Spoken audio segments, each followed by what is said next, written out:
it's Menchie. I'm gonna fix her camera. It's crooked.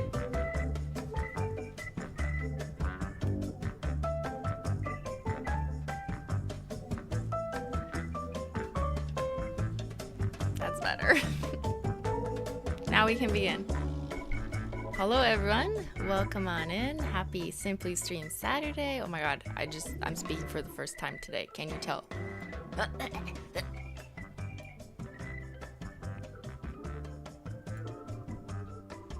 Okay, before we begin tea, I have my early morning tea, but I know Ben is just coming home and he's getting like other morning tea, second morning tea.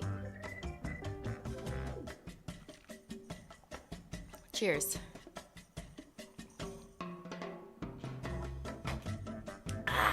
The tea is not that hot. It could be hotter, if I'm being very honest. Is your eye feeling better? No, that's why I'm wearing glasses. Or, what if we just pretend I'm wearing glasses? Because I'm going to be really smart today. Because today I'm going to teach you about your nails. How about that? That's why I'm wearing glasses. Yeah, it's for the air of intelligence. Oui, je suis intelligente.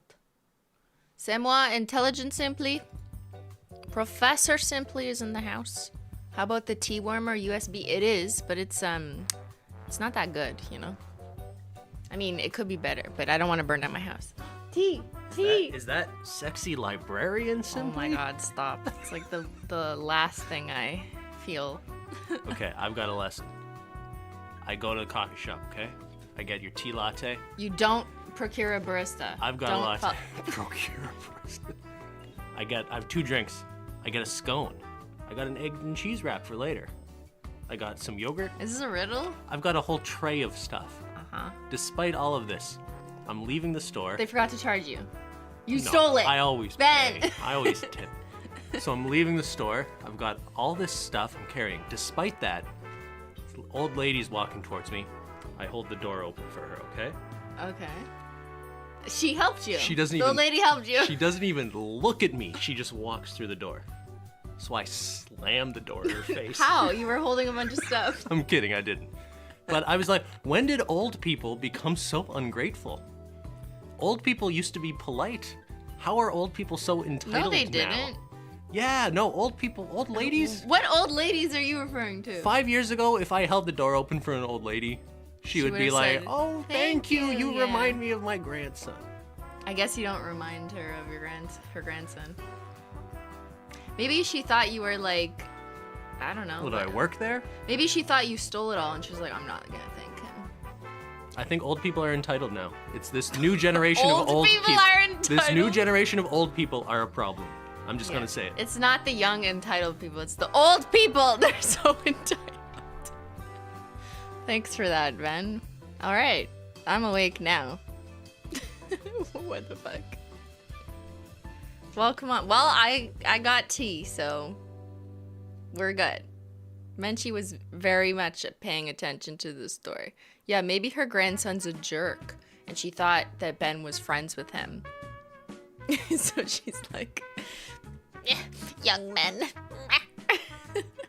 Maybe she's just like kind of from her time and a little bit sexist and thinks that like all men have to hold open doors for ladies regardless of circumstances, even if the guy is holding like 87 things in his arms and she's not holding anything. It doesn't matter, you're the man, you have to open the door. Like maybe that's all it is, you know.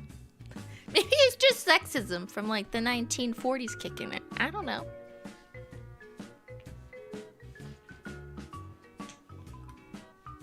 All right, did you get a good sleep? I tried. Maybe she never had kids. Maybe she thought he was a cheater. Yeah, did she say, hey, cheater? I passed on to my friend info about your bursary to pass on to her daughter who's in 2nd year at Carleton. That's awesome. The applications have already been like submitted and done for this year, but if you think in advance for next year. All right, cheers. Okay, this is hot. Oh, it's too hot. Menchie, help me. She's very attentive today. She will be paying attention today, will you? What stickers? What stickers? What are you talking about? Where? Menchie, where? Where's stickers? I don't see any stickers. I just see water that I need to drink.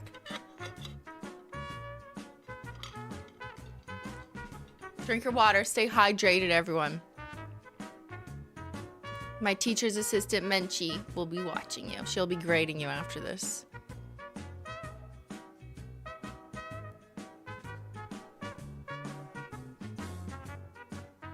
Okay, anyways. Welcome on in, everybody. Today is Simply Stream Saturday, and we are doing Nails 101, where I teach you how to do nails, okay? Because I guess we need to learn on this stream.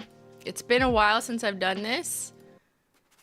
About a year ago, I did this on stream, and people really liked it. It gave people the opportunity to ask questions about how do I file like this? Why a glass file? Or why does my nail polish chip off? And all those kinds of questions. So I like to be able to do this live. And even if we're going to revisit some of the concepts that we touched on last year, let's do it again. You know, there's new people here. There's people who didn't do their homework from last year. And there's people who just totally forgot the class. So now they're back. They're retaking the class. I see you. Thank you, someone, for buying stickers. Someone, shout out to somebody. Sorry, Menchie. I woke her. Yeah, it's a new semester. So some of you are repeating this course. Others are new. But, you know, it's always good to brush up on your nail painting skills. Thank you for the pun, chat. Let's do a poll. Who took this class last year? The results are anonymous. There you go. If you're here live, make sure to vote yes or no. Just be honest. It's anonymous. It's aggregated results. I don't know your personal data. Only Susan does.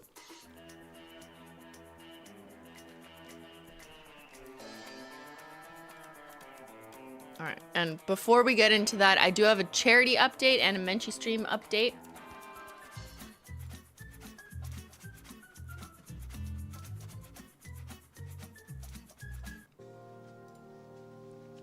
All right, for this month's charity, as you know, or if you do not know, I will let you know that at the end of every month, I pick a different charity to donate to. If you put !charity in the chat, my little robot will tell you a link to a spreadsheet where you can see the monthly donations that I've made, in large part thanks to everyone's support for, you know, being a member on stream. So huge shout out to the Menchie Gang for indirectly supporting all of this, and just want to thank you guys for everything that you do and sticking with me and hanging out with me every Saturday, every Wednesday.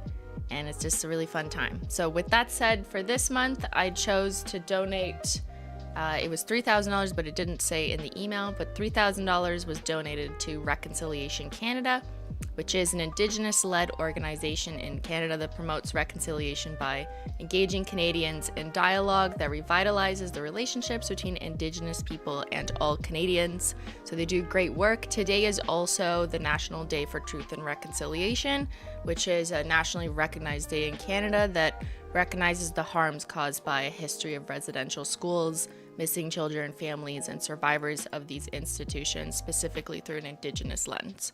So any Canadians or anyone else in the world who are interested in learning more about that, I recommend you look up National Day for Truth and Reconciliation. That is September 30th, which just happens to be today.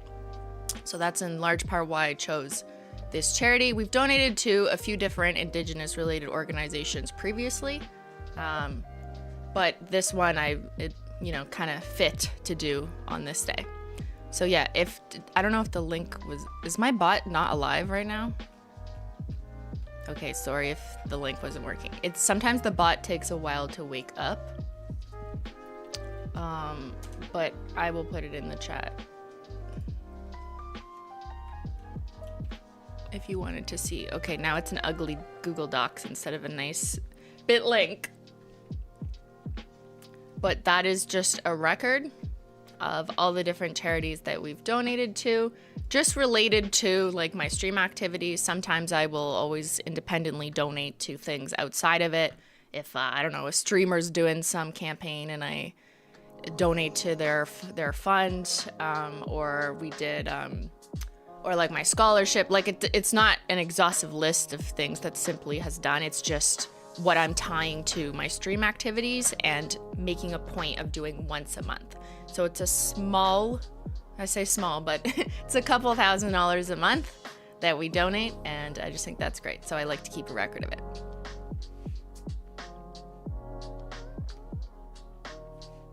Thanks, Teresa, for purchasing Xyler stickers. What stickers? What are you talking about? Anyways, that was the charity update, and we will pick a different charity next month. And if you would like to suggest charities, you can always do so in the Stream Podcast Ideas channel in the Discord. Or if you're a Menchie Gang member, just pick whatever the last post that I posted on the community, or the membership tab, sorry, that's just for Menchie Gang members. And you let me know. I am in Canada, so I tend to try and intentionally choose Canadian charities.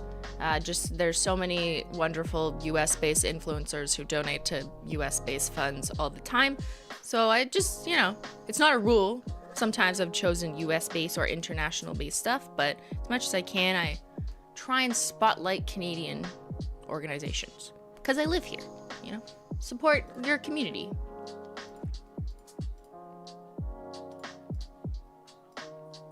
And the next Menchie Gang stream, which is the monthly bonus stream that I do with members, that's just like an extra stream.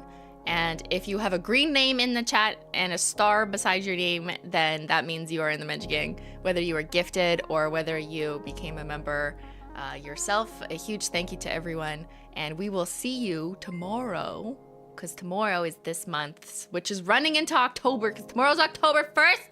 Why? Oh, it's October already. What? So yeah, I'll see Menchie Gang tomorrow. That'll be at 2 p.m. Eastern. It's the time right in between the times that I normally stream. But yeah, we'll just hang out. We'll do what should we do? Spooky stuff? Because it's October 1st? How about I'll just scare you? I'll just tell scary stories the whole time. Basically, I'll have Ben come and tell scary stories. No, I'm just kidding. He has to do his book club. Yeah, so let me know on the stream. If you go, the stream's already populated. If you're in the Menchie Gang and you go to membership tab, you'll see it. You can type in the chat already, so you can like write in there what you want to do. Spooky!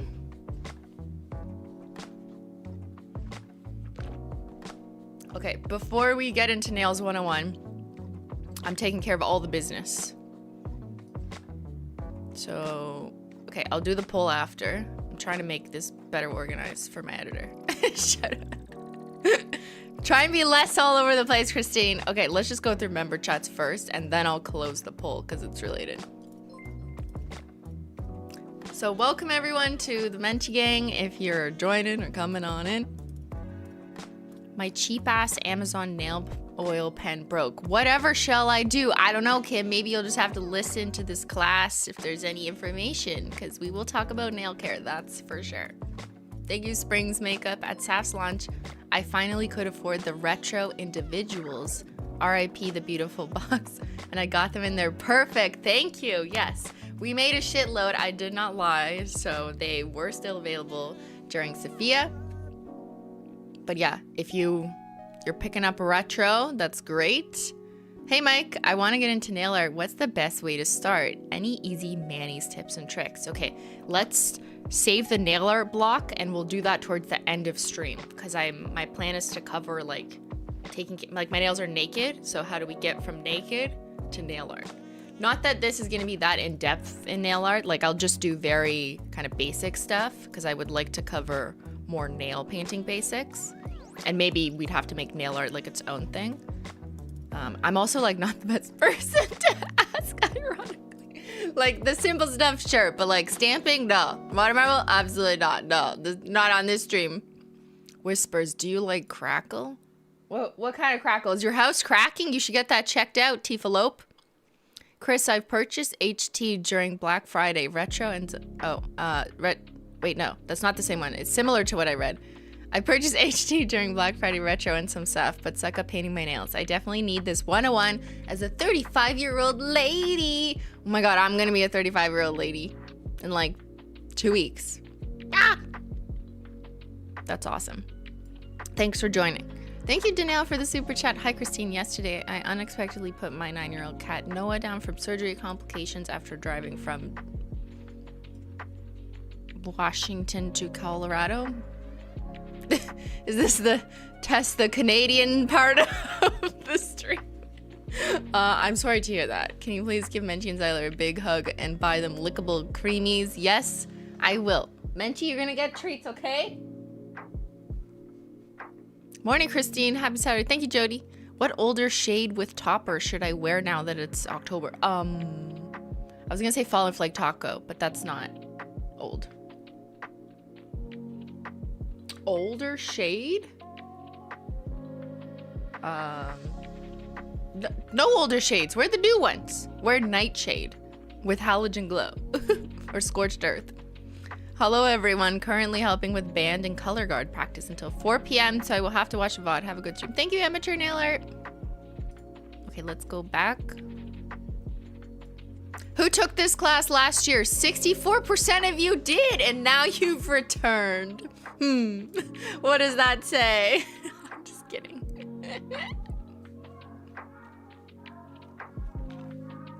That's good. We're glad to have you back. It's gonna be a good nail painting time. So, hold on, I was gonna put on the more exciting music. All right, welcome back to Nails 101, where I show you how to paint your nails. My nails are naked. Don't look, okay? We're ready. We're ready to get into it. Let's answer your questions. To the nail cam. Oh, that's Menchie. Nail cam. Cat hair. Here's my nails. Yes, they are yellow. Okay? Get it out. Get it out in the chat. Oh my god, they're so yellow. Well, they're not really yellow. They're more like orange. And they're kind of different. You know, this one is more yellow than this one. More orange. That's because this one is my hero tutorial nail where I swatch with it. And I have been doing some macro swatches. Yeah, they're candy corn actually. It's intentional. It's for the Halloween season. Okay. We're gonna talk about nail filing, and we're gonna talk about nail care, about cuticles, hangnails, why cleanup matters, make your nail polish last longer, and some really good core nail basics that will help you on so many levels. Like, do you ever wonder why your nail polish doesn't last? Or do you think you have really dry cuticles or hangnails get painful?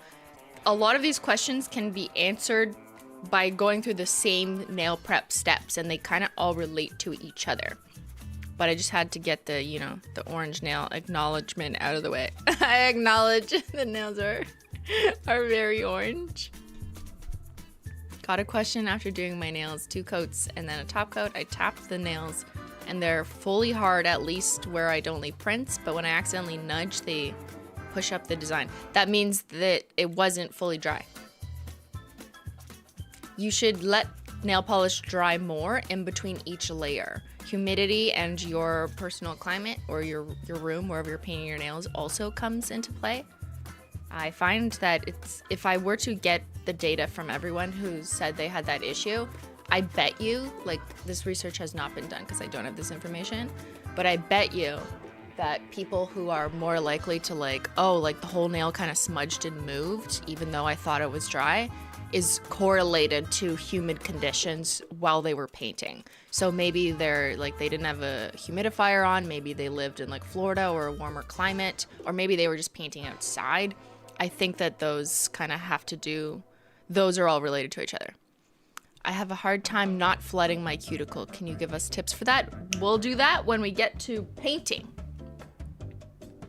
Can we see nail photo tips? Nail photo tips. Oh, that's a whole other class, Tiana. I do that when we do swatches, which maybe for holidays I'll do behind the scenes swatches. I'll give you photo tips, but there's a couple streams already. Okay. I'm just gonna give you a close-up of my yellow nails.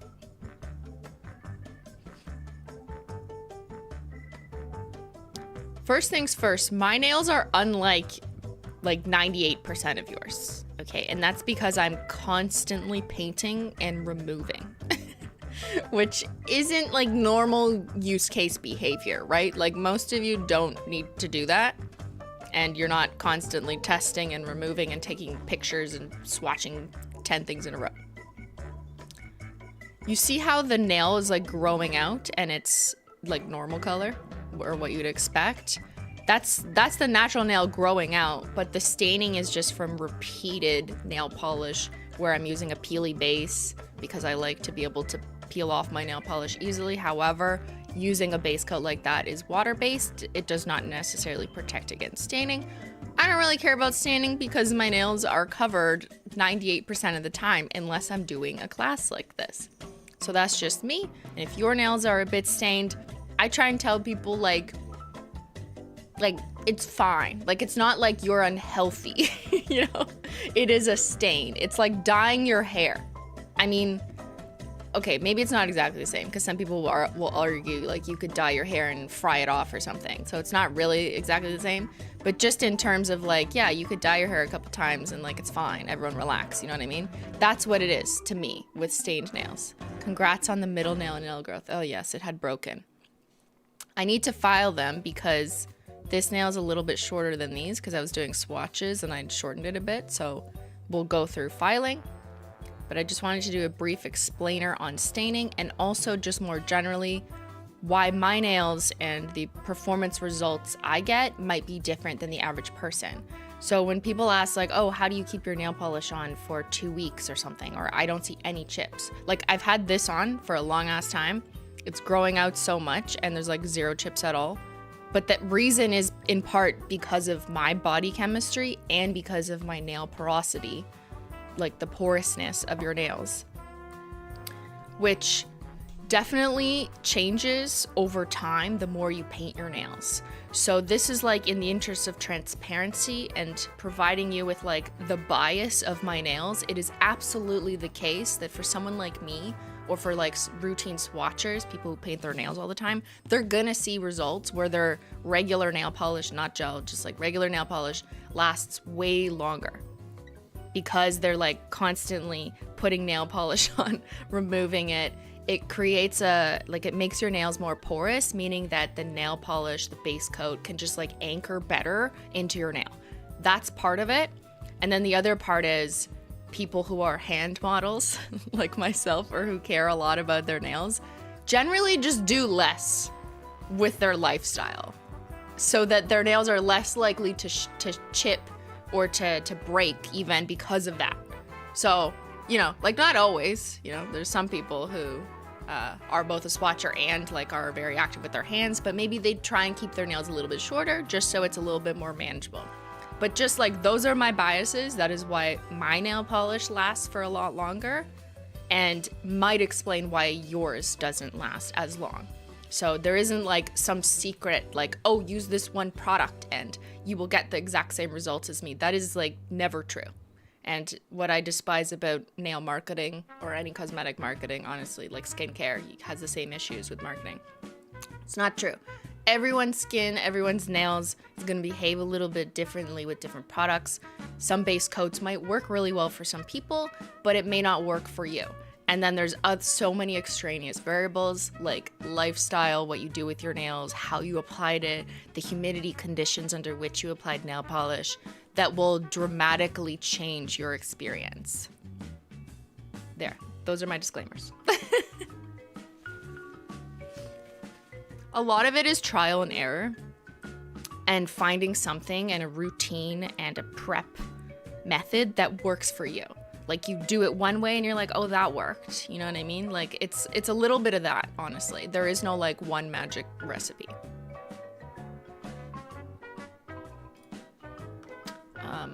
Maybe I'll just like look through quickly. Okay, no, I already did that. Speaking of nail porosity, any tips for someone who has the peely base stick to the nail instead of the nail polish? Oh, you have very, very porous nails.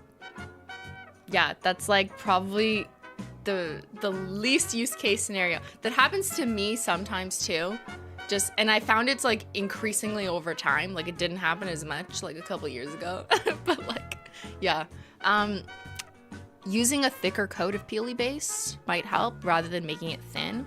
I find that works. And making sure like your nails are oiled, but then wipe away the oil before you put on peely base. It might actually add a little bit of residue under it so that it comes off cleaner later, if that makes sense, which is the opposite advice that I would give to anyone who's just like wanting to paint their nails normally and have it last.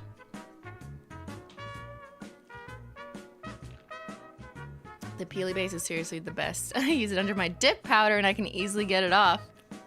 That's cool. That's so like contradictory because dip powder will like last forever. It's like cement. But then you use peely base to get it off. That's like an oxymoron.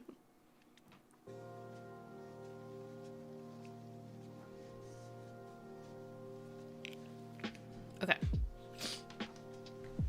Nails, glorious nails, cuticles. Let's talk about cuticles. A lot of people ask me, do I need to care? Do I need to cut it? What is my cuticle? And I would like to dispel a couple myths. Your cuticle is not your skin, okay? Don't cut your finger. This is not Dexter. We are not doing massacres of your hand. Please be careful with copying anything you may see on the internet about like cutting your cuticles.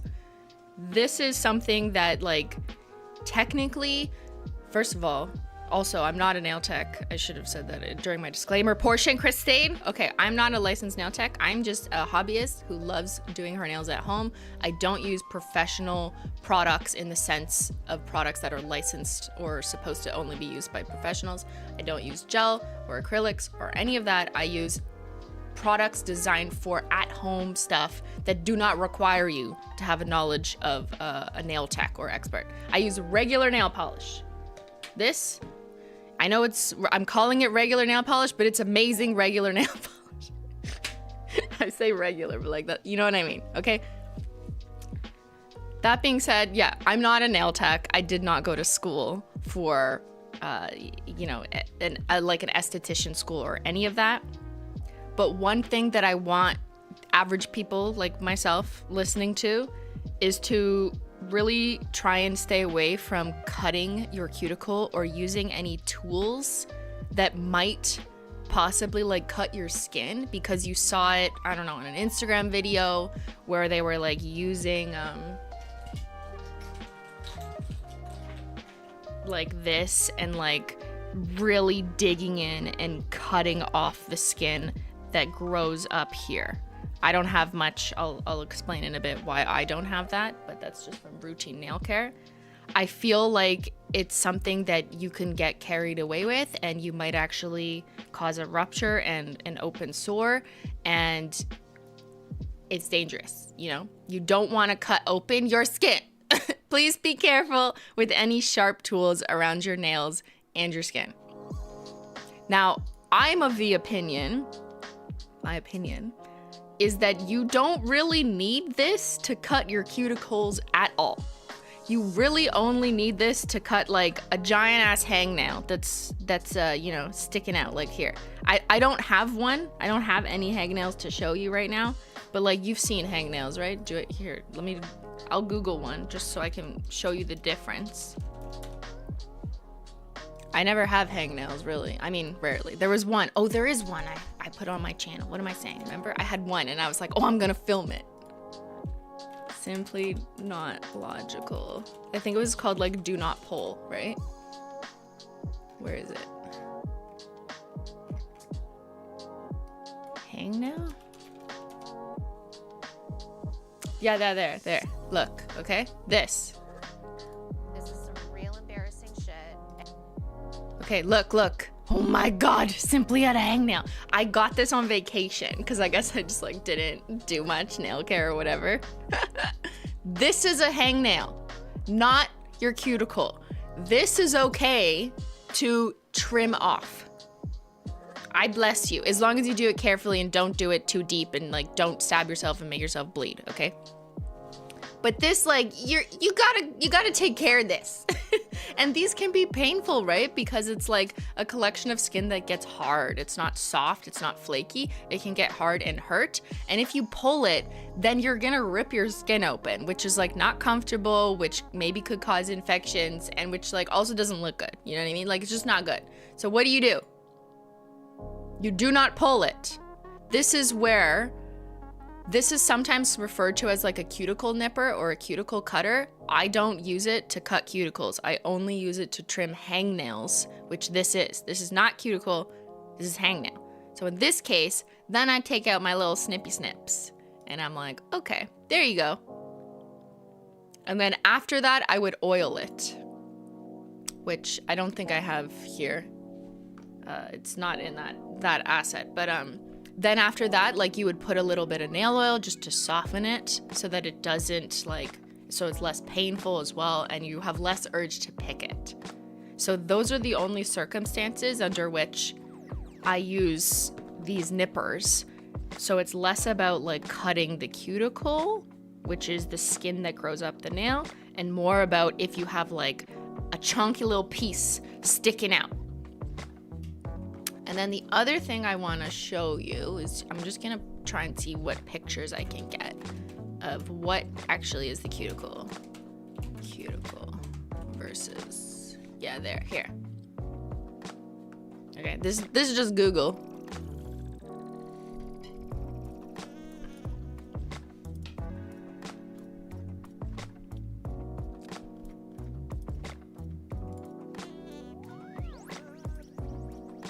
Okay. There's another, yeah, technically when we say the word cuticle, like most people mean, I don't even know how to pronounce it. I'm just like not gonna do it. The eponychum, like fuck, I don't know, man. Like, I'm just not gonna use the word, okay. But like, there is another technical term for it, and that's usually what people mean when they say to push it back. But yeah, you know what? I did this with Ben once, actually.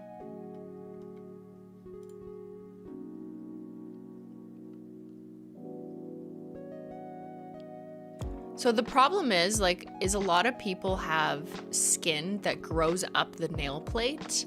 It sometimes looks like this, right? Like little shards of skin kind of, and they kind of flake up. And in some cases, like you literally see it growing up like this, like a tiny little sheath that grows up. It, like, first of all, if you don't care, aesthetics, like whatever, like this isn't that big of a deal. Literally no one will see this on your nail. However, if you care about your nail polish lasting longer, then this kind of does matter. Because if you paint on that little flake of skin that's growing up your nails, then that's gonna be one of the first things that pops off. So the cuticle, the tiny little bits of skin growing up your nails, can like lift off the nail polish because it doesn't like allow the nail polish to anchor to it because it's skin. Like if you painted nail polish on your arm, don't do it. But hypothetically, if you did and then you like went to shower, it's just gonna come off, right? So if you paint over the little bit of cuticle growing up your nail, it's kind of like painting on your skin. And that attached to the polish that is on your entire nail plate is gonna like lift off. So one big reason why I think it's important to get rid of the cuticle or push it back gently, which I will demo in a second, is so your nail polish will last longer. So for me, it's like not really aesthetics, like literally no one will see this, no one cares, okay? It's just your use case. If you're struggling with your nail polish popping off or peeling up easily, this could be a huge reason why. So just removing or getting rid of that dead skin so that your nail polish can properly anchor only to the nail plate, just the nail plate, then that will help. That skin is what cuticle remover is for, exactly. So you don't need to, like, there's, on that picture specifically, like, I don't see the need to cut anything, personally. I would not take out any, like, fucking snippers on this nail. This is just the case of pushing back the cuticle very gently. And I will show you on my nail, even though I don't have much to push back, but...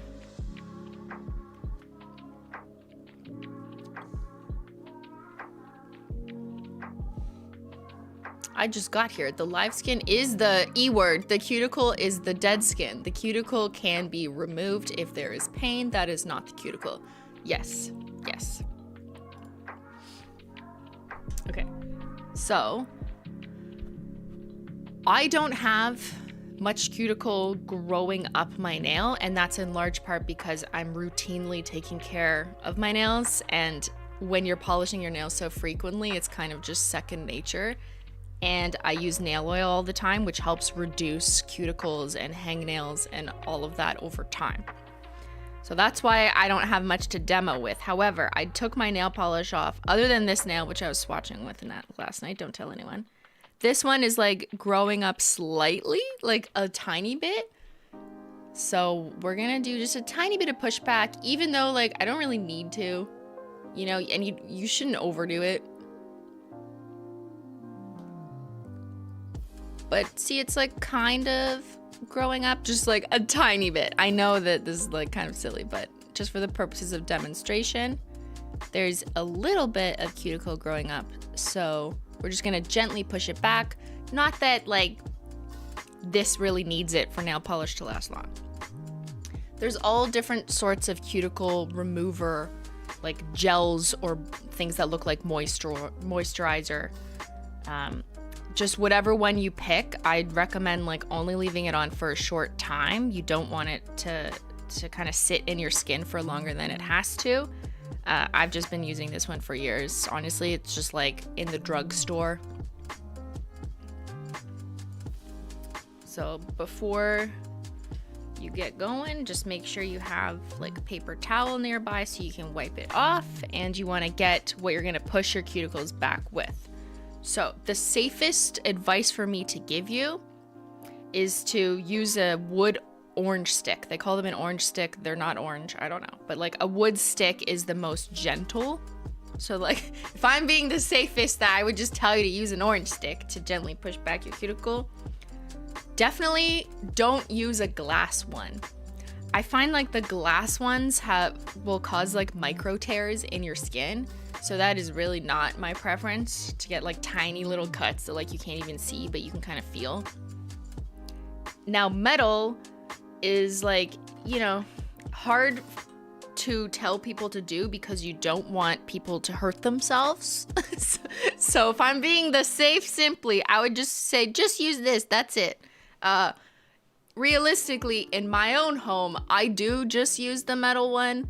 I find the metal doesn't cause like micro tears like glass, which like literally like can cut your nail. But if you apply too much pressure with a metal, then like, yeah, like you might hurt yourself, you know? So like you just have to be careful if you use metal. I use metal because sometimes if it is growing up, I really like to be able to have more control and like switch over to this side and like gently like carve it off if I have to. Whereas I find this sometimes doesn't let me like get in there and do the surgery that I need to do. However, in the interest of safety, it's probably better to start with something like this, especially if you don't know how much like pressure to apply or you're worried. So that would be my advice to you. But in practice, like I am at the level where like I can use a metal one, no problem. And you would use this side. Here, I will show you, okay? So you should read the instructions on your cuticle remover. This one says it's 15 seconds. I'm gonna spend a little bit more than 15 seconds because I'll be explaining, but you know, just follow the instructions. So my hands are dry and clean. There's no nail polish on them. Only do this when your nails are naked. And you basically just apply it. This is cuticle remover going on my cuticles. Just pretend my cuticles are growing up my nail.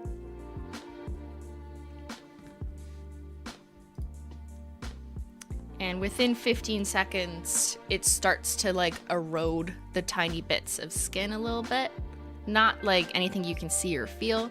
And then you would take a wooden orange stick. Just, this one has nail polish on it. Just pretend. Just pretend it's clean. Oh no, that's like the worst.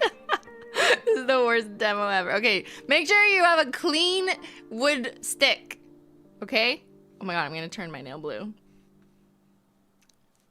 I'm gonna show you with the metal. but I'll just do the wood one for demonstration purposes. Okay. So then you would just gently push back just a little bit. Just do-do-do-do-do. Push back on the skin that's growing up. And I'm gonna switch to the metal because that literally made my finger blue. It's probably trying to do nail art with it. Yeah, I thought it was clean. Oops. Your professor is unprepared. Fire me. Okay. This is a cuticle pusher. Like, that's what it's called.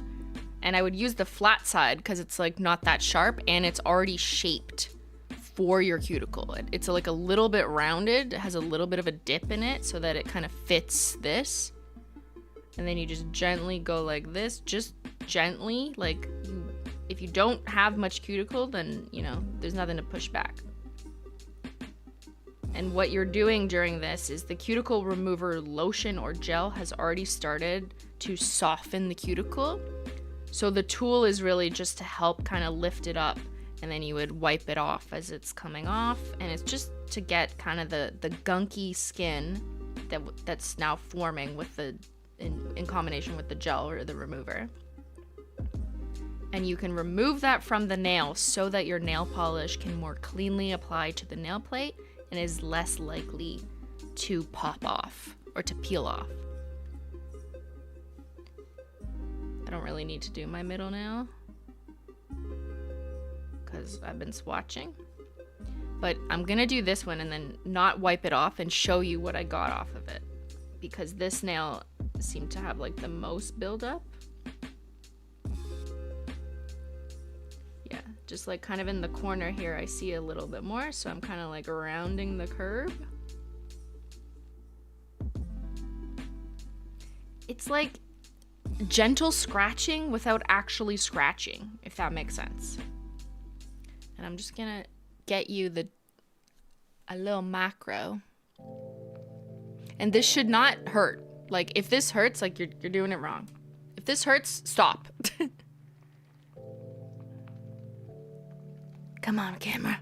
You can do it. There you go. Okay. See how there's just a tiny bit of gunk on that one corner? That's a little bit of cuticle. Just a tiny bit with the gel. The gel, like, has picked up the cuticle. Now, you might have more than this, but a little bit of gunky. And you just wipe it off on a paper towel.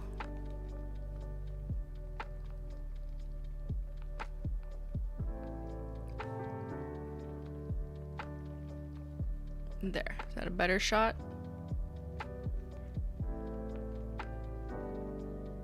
Yeah, there's a little bit of gunk on my thumb. Sure. Now, different people have the cuticle growing up at different heights. Like, some nails, if you don't care for your nails like ever, or you never use nail oil, or you never paint your nails, you might look at them and find like the cuticle's like growing up like a third of the way. Everyone's a bit different. But once you start painting your nails and taking care of them or constantly oiling them, like, they kind of just stop becoming an issue, I guess. Like, I rarely have to do what I just did with remover, and sometimes I don't even need remover. I'll just like put some oil on and then just gently push it back, and that's enough. So you only really need remover if like you got work to do, you know, to help dissolve it. Notice she's being very gentle. She's not applying pressure at all. Yes, thank you for pointing that out. And again, I will drive that home, that this isn't surgery, Meredith. You do not need, I didn't do any cutting.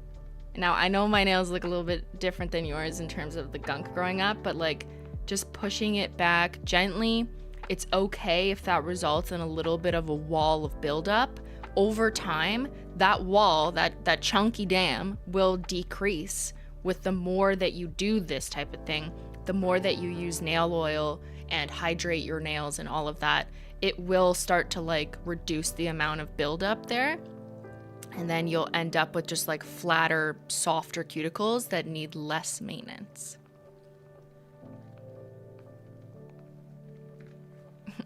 And then you want to make sure that you wipe off and then wash off cuticle remover because it has ingredients in it that technically I don't think should be on your skin for like that long, and that's why it says 15 seconds on the instructions. Or I guess like 15 seconds you have to wait for it to penetrate, but then you're supposed to wash it off. Let me go do that. Here's a cat.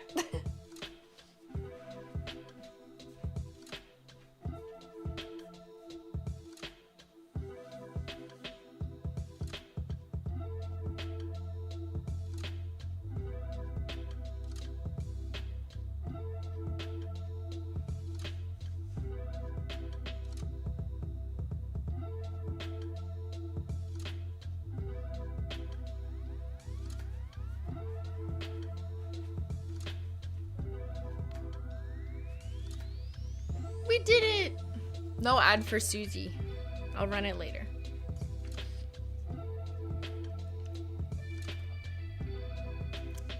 Menchie winked? No, she's not a student. She's my TA. She's an absolute icon. That's right. She's such an icon. I like stick her face everywhere. I love her.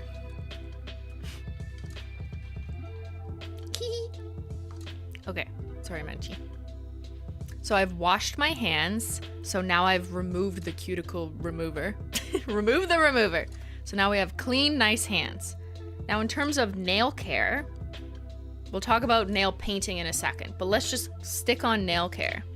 One other thing that can really help reduce the cuticle, which you want because your nail polish lasts longer and it's just generally a cleaner nail painting experience, is using nail oil. So by nail oil, I mean like, okay, let me explain this. Okay. What are your questions about nail oil? I think one of the most common questions is cuticle and nail oil the same thing, right? Everyone's like, what? Like, I go to the drugstore, this one says cuticle. Isn't that the same thing? So like, yes and no. You don't need two different products. You don't need a nail oil and a cuticle oil. That makes no sense. These products should meet both needs. The ideal oil is something that penetrates your nail plate. It has ingredients in it that go through your nail plate and like help keep it hydrated and flexible, which is actually like a good thing. You want your nail to be flexible so that it doesn't break, right?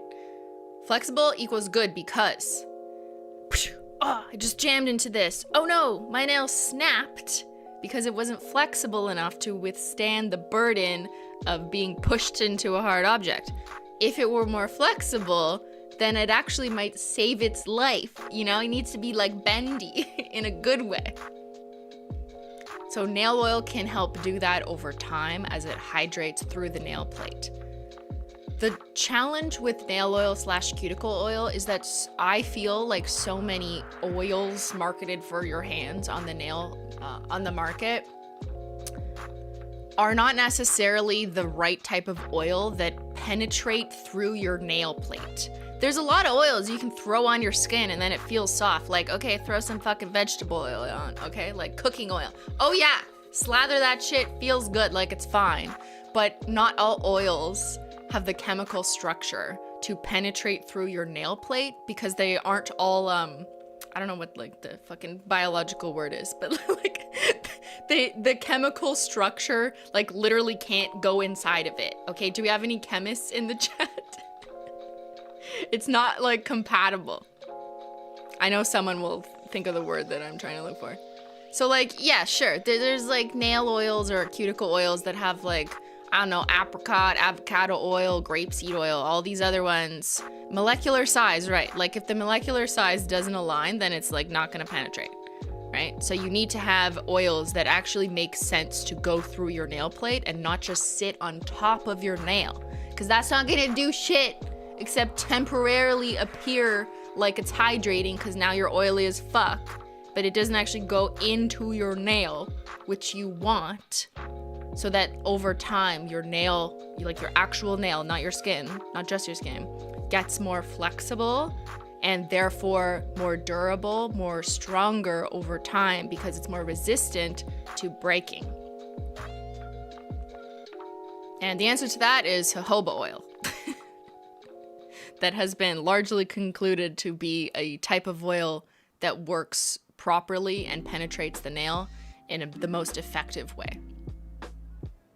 Yeah, and that's because it has the closest molecular structure to sebum, I believe, which is like naturally produced by the body. So it makes sense that it goes through and can penetrate the nail, which is what you want, not just something that's sitting on top of your skin. So anytime I see a cuticle oil advertised as like, oh, we have like 87 different oils. We got avocado and apricot and blah, blah, blah, blah, blah. And it's an elixir with 87 things and it's an amazing recipe.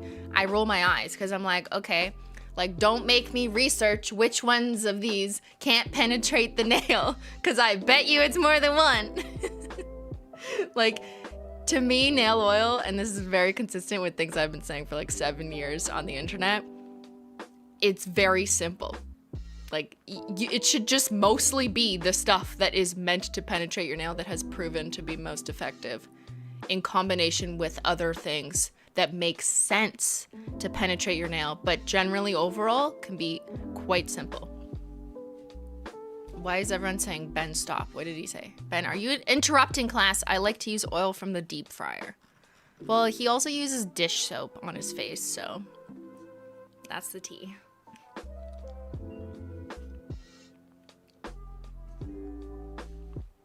Anyways, it's not just as simple as like only jojoba oil. Like, let me just say that. I've made mixes in the past. Like, I think vitamin E oil is also really good and has good properties for that. It also helps with the consistency to make it like a little bit more viscous, like not like sticky viscous, but just like a little more. So there's that. And there's a couple other ingredients that I have learned more recently can actually help with the delivery of the ingredients into the skin or the nail that require, like, you know, people who are experts in chemistry and skincare R&D to speak on, which is not me. But basically, you don't want 87 oils. Like, I find that, like, that's such bullshit. If it has avocado, grapeseed, apricot, fucking sunflower seed, like, no, stop, that's enough. I got here late, but can we talk about your nails in the Menchie sticker picture? What are you talking about? What Menchie sticker?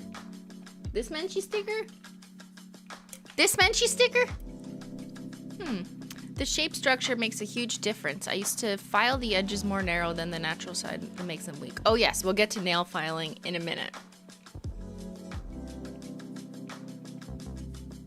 I found that I notice actual effects from ones that contain jojoba and vitamin E. What did Simply tell you for 7 years? Okay, anyways, all of this to say, use nail oil. I don't have one to sell you right now, but you know what I mean, okay? I'm just gonna apply this one. You want to apply a good nail / cuticle oil. They're the same thing if they have the right ingredients, all over your nail, okay? Not just your cuticle. Rub it on your nail. This is nail care, not nail painting time. Your cuticle, your nail, just, yeah, give me the good oil. Give it to me. Give me the nail oil.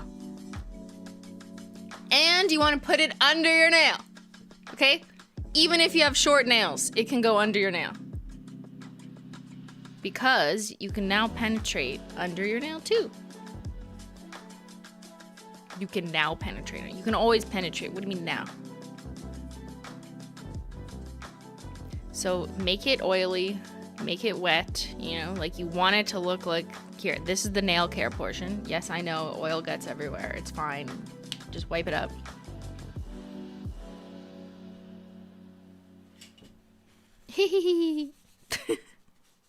Okay, so once you've oiled up and you're doing this for nail care purposes, you can do a couple things.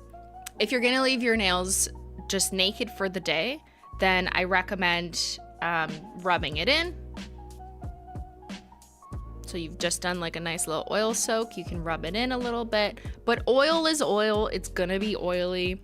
So I just put on a lot. If you're like at work on your keyboard, I would, you know, just use a tiny bit more. Like I would just do like a little drop around your cuticle instead of like the whole 9 yards like I just did.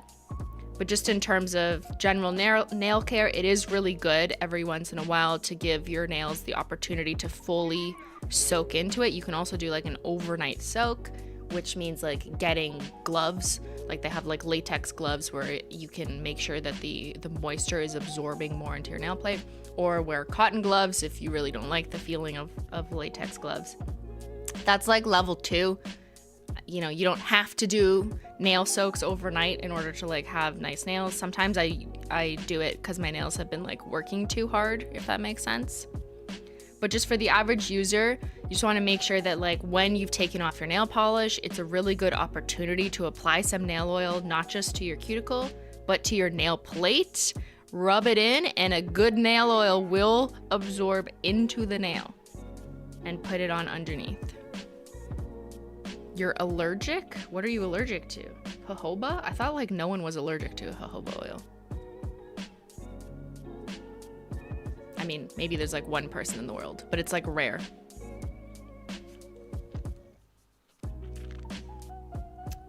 Okay, I'm seeing some good questions in the class, in the chat.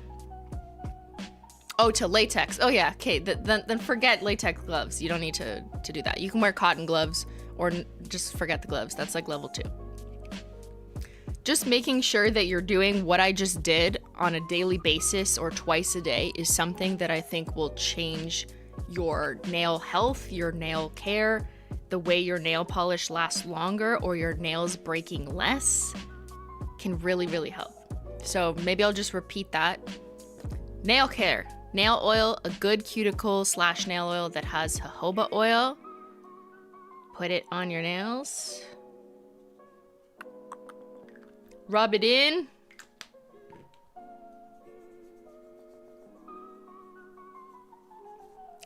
And do that 2 times a day at minimum. And I think you should start seeing results like immediately because it really hydrates around your cuticle. But in terms of the nail seeing results, you should see that in a couple weeks as it starts to become more durable, more flexible, less prone to breaking, and generally more supple, less peeling. If your nails peel up a lot, then you want to use a really good nail oil because that will help with that as well.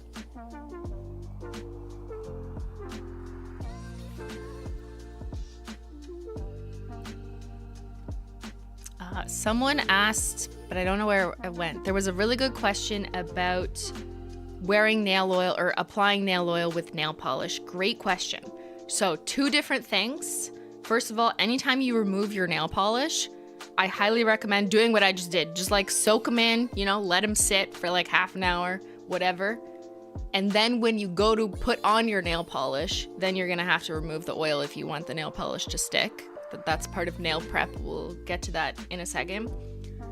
But when your nails are polished like this, you can definitely still use nail oil. And let me demonstrate that for you.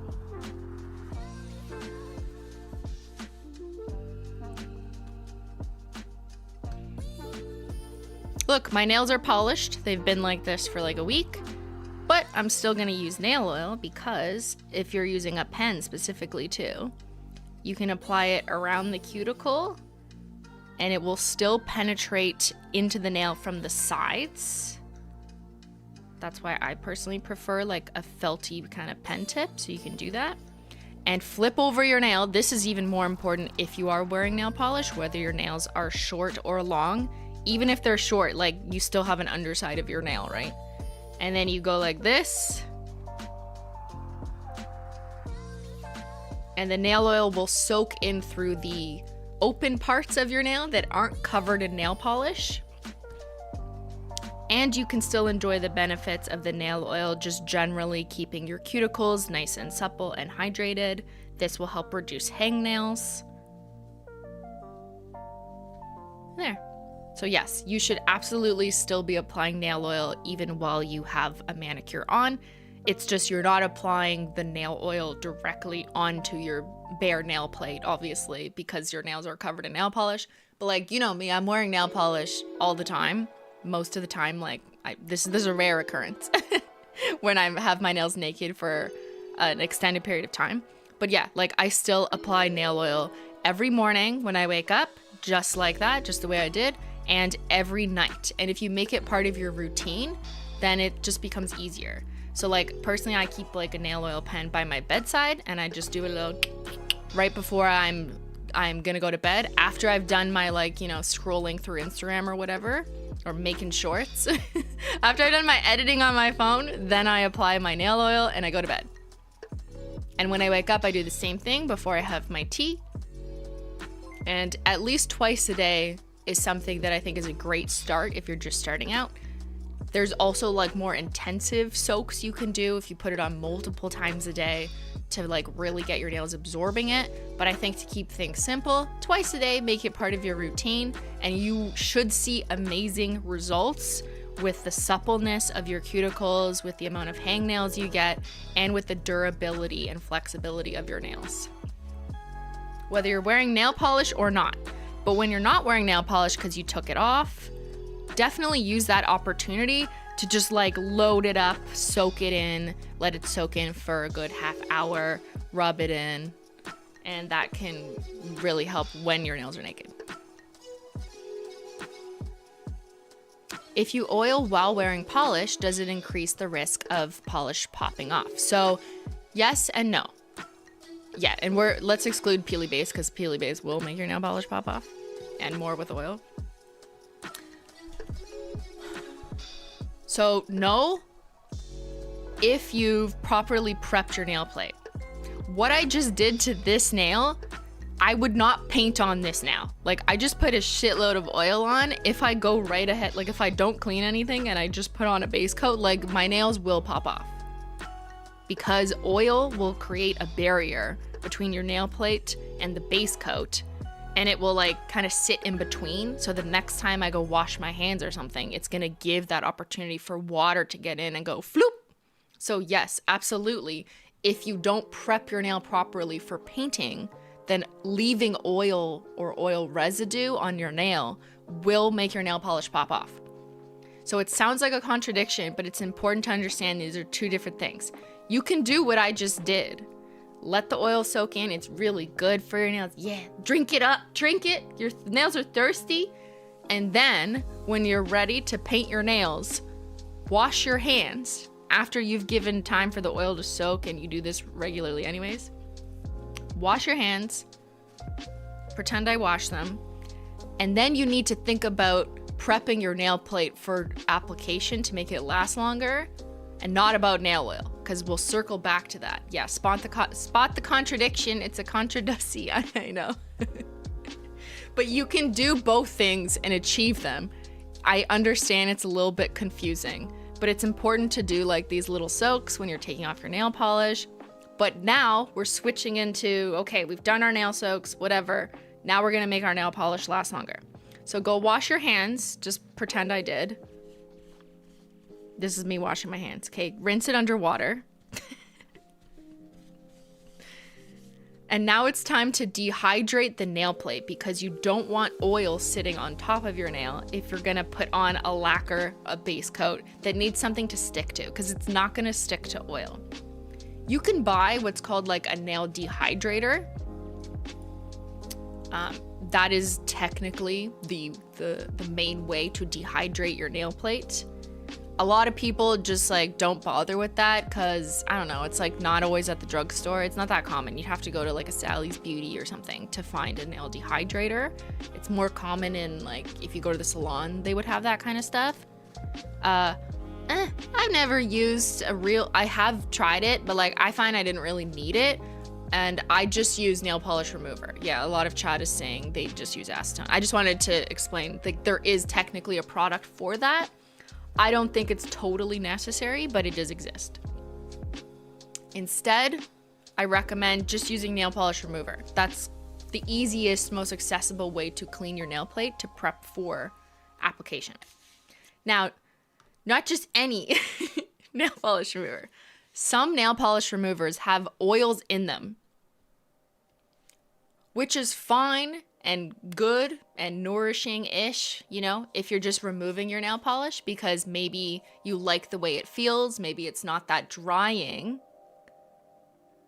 So that's fine if you're removing your nail polish. If you're just like, Like, just pretend this is like nourishing nail polish remover. And I'm taking off my nails, whatever. That's totally fine. You can use that. However, if you're prepping your nail plate for nail polish application, I would not recommend using a nail polish remover that has anything that like moisturizes or has any additional oils or additives like that, because it's not conducive to drying your nail plate. And if you care about nail polish lasting longer, then that type of nail polish remover to clean your nail plate is not going to help you. If you don't care about nail polish lasting longer, like, and that's not a problem of yours, then just ignore me. But I am solving the problem for what I think is the masses, which is my nail polish pops off too soon. What do I do? And there's multiple little things that maybe people don't realize that can affect it. So the most effective, not nail dehydrator product that is more accessible to people is just using 100% acetone that doesn't have any moisturizers or anything in it, because that's like readily available, like $3 at Walmart kind of thing for a giant tub. Not industrial acetone. Warning, use cosmetic grade acetone. When I say acetone, I mean that. I don't mean go to the car shop, go to Home Depot. I don't mean do not go to Home Depot. Buy cosmetic grade acetone. They are processed and made differently, and ultimately you just want to make sure you're using a product that's advertised for the correct use. So this is nail polish remover, 100% pure acetone. You can also use rubbing alcohol. I have seen people use rubbing alcohol. I think that does basically the same thing in terms of cleaning the nail plate. I personally just like to use acetone because I just have it, because it's dual purpose for me. I can use it to remove my nail polish and prep. And if I have a tiny bit of nail polish left in a corner, like, I'm kind of doing two things at once, you know? So it's good. What is industrial? It's like, my only frame of reference is in the car industry because that's where I grew up, but they have like industrial grade acetone to dissolve like car paints or to clean their equipment when they're in the spray booth. You know, this is just one very specific example. It is not the same because it is processed and treated differently. Now, I'm not a chemist, so I don't want to make anything up beyond that, but there's a reason why something is like labeled as like cosmetic grade or intended for use in cosmetics. So use that product. Don't use something that's not advertised for what your purpose is, which is because it's gonna get on your skin. So like, you should be using something that says like it's for that intended use. Yeah, there might be like impurities or the way it's processed is different, even though if technically the ingredient list is the same, does not mean it's for the same use purposes. We are not cars. We are not cars. We are humans, go us. Do not put on human skin. You have human skin. I don't know if you know this. You have human skin. It's hard to find cosmetic grade acetone at the supermarket. What? The supermarket sells industrial grade acetone? What supermarket are you going to? This is like everywhere I go. I go to Walmart, they have like 8 million bottles for like $2.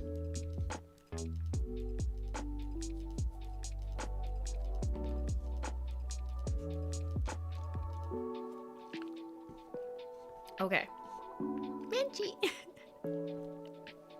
There's a few ways to do this. I just use a Q-tip. Keep things simple, keep things easy. Don't spill it. Whatever, just ignore me. Don't do this. Do not spill. Wait, I needed to make room for it. I'm such a good teacher. Don't knock it over. Okay. You're gonna wet it with that 100% acetone, cosmetic grade, and this is what's gonna remove the oil. So now I'm basically stripping the oil off, and yes, I am intentionally drying the nail. See how it's getting whiter and kind of dryish? But that's fine because I'm doing that for a reason, because I'm gonna put nail polish on and I want my nail polish to last. So you need to remove all the oils and the residue of any oils. Even if you didn't put nail oil on, there's oil on your finger. Did you just moisturize your hands? Did you just like, I don't know, do laundry and touch things that have residual oils? Then there's oil on your nail. So you should always be doing this even if you didn't just apply nail oil. I'm telling you, there's oil somewhere. And so you need to remove it if you want to make sure your nail plate is super clean and your nail polish will anchor properly to your nail plate so it'll last longer. Now, you should probably just like switch the Q-tip and use a clean one so you're not contaminating the oil. But I had like a shitload of acetone on it, so I feel like it's still working. See how my nails look drier? That's fine. We're doing that on purpose because the whole point of dehydrating your nail plate, yeah, we're drying it. I know it looks like kind of dry, but that's the point. So it kind of takes off the shininess. Goodbye oil. Goodbye oil. To remove all the residual oils so that your nail polish will stick to your nail plate and ultimately last longer. I had to say that more cleanly for a short.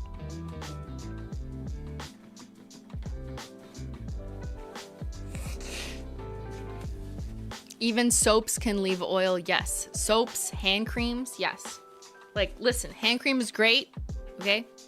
You should definitely use hand cream. It's wonderful. Rub it into your cuticles at night, in the morning. Your hands are dry after you've washed dishes or whatever. But when you're painting your nails, you just do what I did if you want it to last longer. So now that my nails are super clean, they're free of oil, the cuticles have been pushed back, they are ready for nail polish to be applied. And if you do all those steps I just did, then you are more likely to have longer lasting nail painting results just because of this nail prep, which is so important. Now there's a bunch of other factors like lifestyle, also application, are we wrapping the tip, and so on, that can also impact how long your nail polish lasts.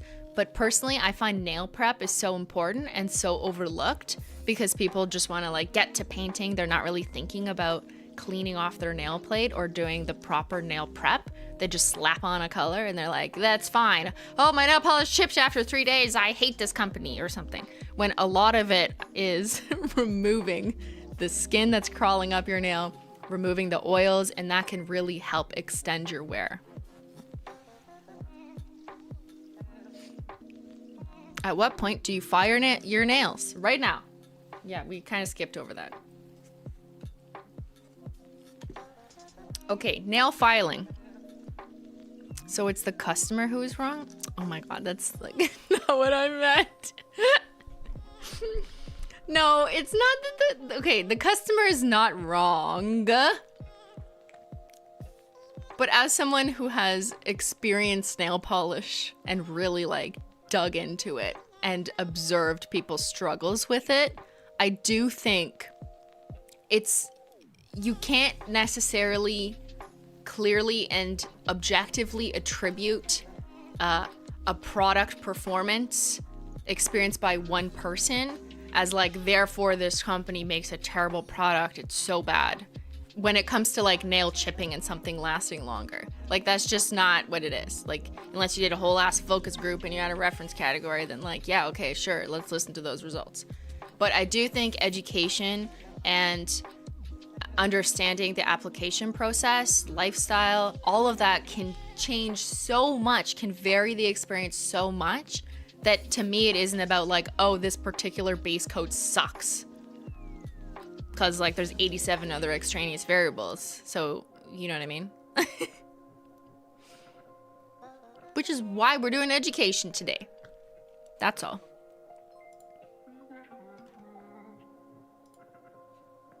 Menchie, yeah, she's adorable.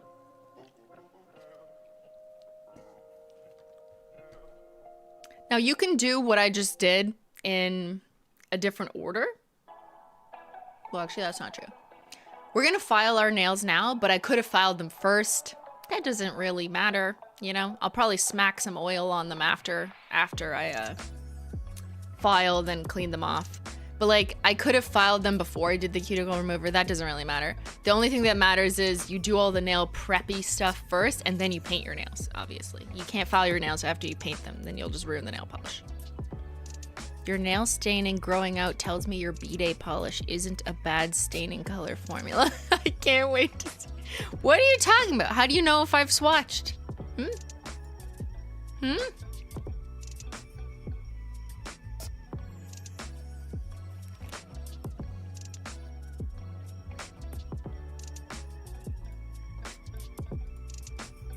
All right, let's file. Close your acetone.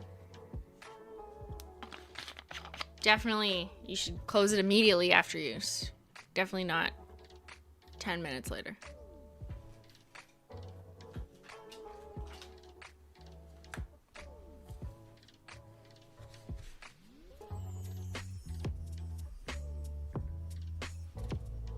Nail files. Everyone needs to file their nails, and that's because, well, that's not true. That's a lie. I take that back.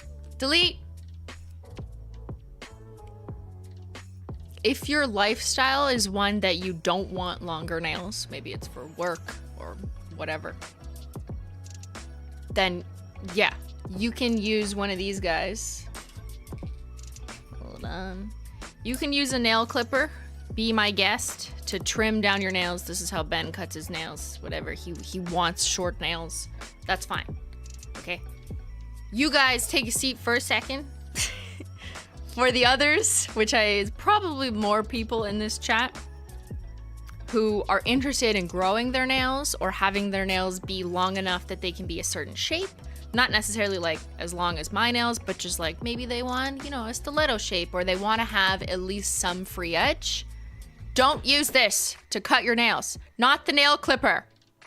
Okay? Only use this if you like literally don't care and need short nails because it's your job or whatever. And that's because even if your nails are longer and you're like, oh, I just want to trim off like just like half of this, don't do it. You know why? Because the pressure of this giant metal monster can cause a rupture, like a fissure in the rest of your nail and cause little micro breaks or major breaks and just crack it further than you wanted. So do not use the clipper if you would like to maintain a certain nail length beyond like your skin. Everyone else, yeah, go ahead, use the clipper. All the Bens in the chat and Ben equivalents. So, if not a nail clipper, how do you file your nails? How do you I just gave you the answer. If not a nail clipper, how do you keep your nail length consistent? How do you maintain the length? The answer is use a nail file and a nail file only. I recommend glass/crystal nail files. Not all glass or crystal nail files are made the same. Some of them have like fake glass grit, if that makes sense. Like it's like sprayed on. And some of them are like carved into it, like etched into it. I prefer the latter. That's what HOLO tacos are. And one of the like keywords, not always, but sometimes you can look for in listings is like, is it like check glass? I don't know what they do over there. They're just like, that just consistently, in my experience, is kind of like a keyword for like, okay, this is the right type of glass because it's very smooth, it's easy, and the grit doesn't wear down over time as long as you're like cleaning it of the dusties and stuff. But glass, a good glass/crystal nail file will last forever. As long as you don't like throw it and break it. Okay, this is not a weapon. No weapons. Just, you gotta be a little bit gentle. But I find the quality of these will last forever. Emery boards are not the best in my opinion. They can cause nail splitting.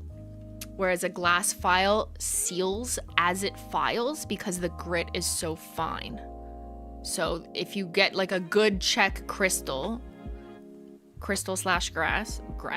oh my god, crystal grass, oh my god, whatever. It can be an heirloom if you pass it down to generations. That's exactly what people are gonna do with their Sophia, you know. Don't use it, just pass it down to your kids. It's one of those things that I can't really show you because like you can't tell how nice this feels on my nails and how well it's filing because it's literally like microscopic. But once you've experienced this, it files in a way that like shaves off really effectively. It almost works better than an emery board because it's like files more at the same time, so you can actually carve off more of your nail in a shorter amount of time than you can with an emery board, like a traditional emery board, because of the nature of the grit and the like weight that it has to it. And as it's filing, a good glass or crystal nail file also has like the ability to kind of seal the nail at the end, which means less little straggly beans, little stragglers. And you don't want the stragglers because then your nail can get like caught in it, right? Even if you don't really notice it as you're like filing, over time, like, oh, your nail snagged on your shirt or something, like, oh, that could be because you didn't properly seal the ends of your nail while you were filing. So a glass nail file can help doing that. I hate the stragglers. Once you try glass, everything else is ass. That's a great motto, Carmen. Let's go with that. My issue is a glass file is too thick to get to the side bottom part of the nail that meets my skin. So not all glass files are the same. I'll say like HOLO tacos are one of the thinner ones, which is good for that reason. But making it any thinner than this, there's like a threshold. Like you can't make it too thin because then it's more susceptible to breaking. So finding a good thin glass etched file is actually not that easy. But yeah, I hear you. Here, I can show you. Let's file. Ready? My nails are generally already shaped. However, I would like to file 1, 2, 3 down to this length because I already filed that guy down, so we're gonna make them match. I'm just gonna do it on this so it's easier to clean up. Thank you, Diona. My cheap ones were so thick. Yeah, there's glass nail files that are like really thick and really bad. So if you've ever had one of those and it's given you a bad experience and it's turned you off of glass files, like try again because they're ruining our reputation. The shitty ones from Amazon that you're kind of like, you don't know what you're gonna get until you get it.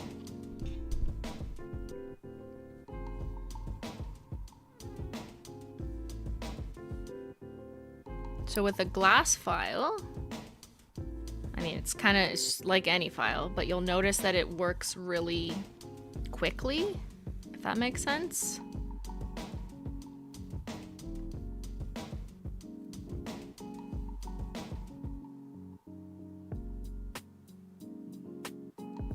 See how I did like 3 passes and it's already getting filed down.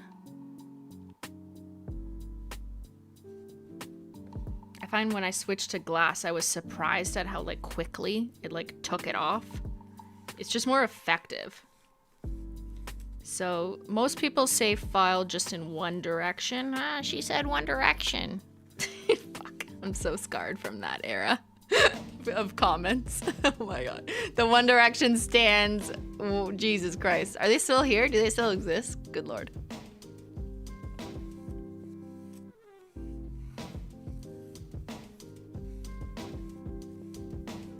So any nail file will collect nail dusties.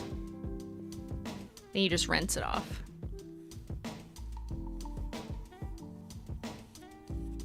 And you can just like kind of brush it off, see where you're landing. See, that already filed quite a bit. And then I'll go over like the underside too. Here, I'll do that on a bigger nail so you can see better.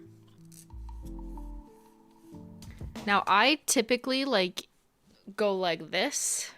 I file my nails like, personally I file my nails like this because I can see better where it's gonna land in terms of the straightness. So maybe let me explain that for a second.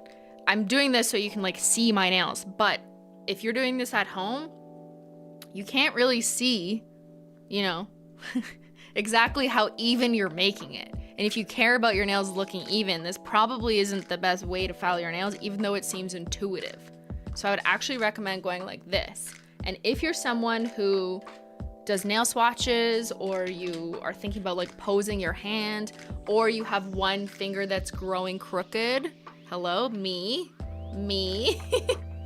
And you kind of want to trick the shape of your nails to look like they're straighter, then you need to hold your hand in the way that you pose, or the way that you want your nails to look straighter, right? So just for example, like if I pose like this, or that this is what I care about, them looking even, the conditions under which they look even, then I need to hold my hand kind of like this as I'm filing, so I can eyeball it and make sure that it's straight. Because even though something looks straight when you're like this, and you're kind of on a side, it may not look straight when you go like this. It's kind of crazy how that happens, but like your finger bends differently when it's like this. And here's a really good example. Where's my circuit breaker? Okay, guys, we're posing. I said it wasn't this class, but we're posing. Okay, ready? My hand perfectly straight. My middle finger not straight. I was born this way, okay? That's just the way. I don't know. Like, and a lot of people have wonky fingers. It is not the nail. It is literally the finger. Like my fingertip, my middle fingertip grows sideways. Some people have this, not to the same extent as I do, but watch.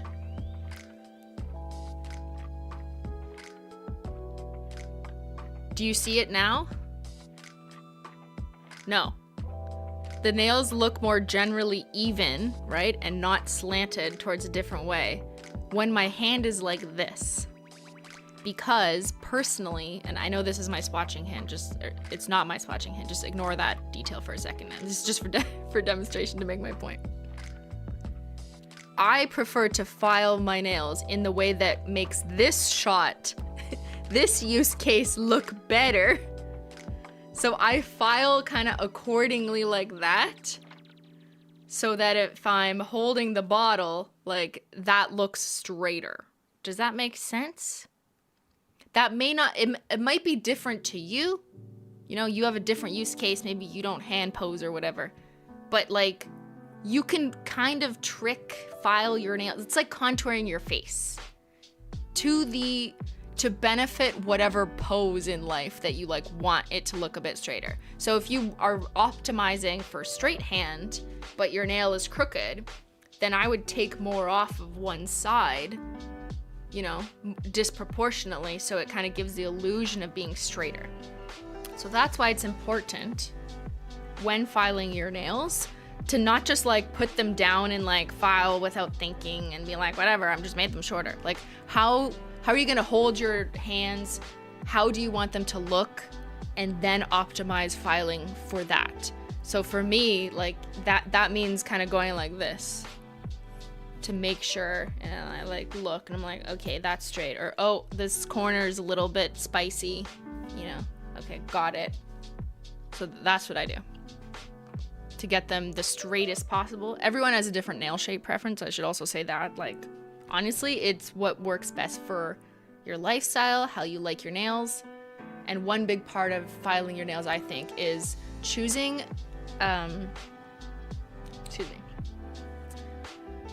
what shape works best for your lifestyle that is least susceptible to breaking is probably smarter.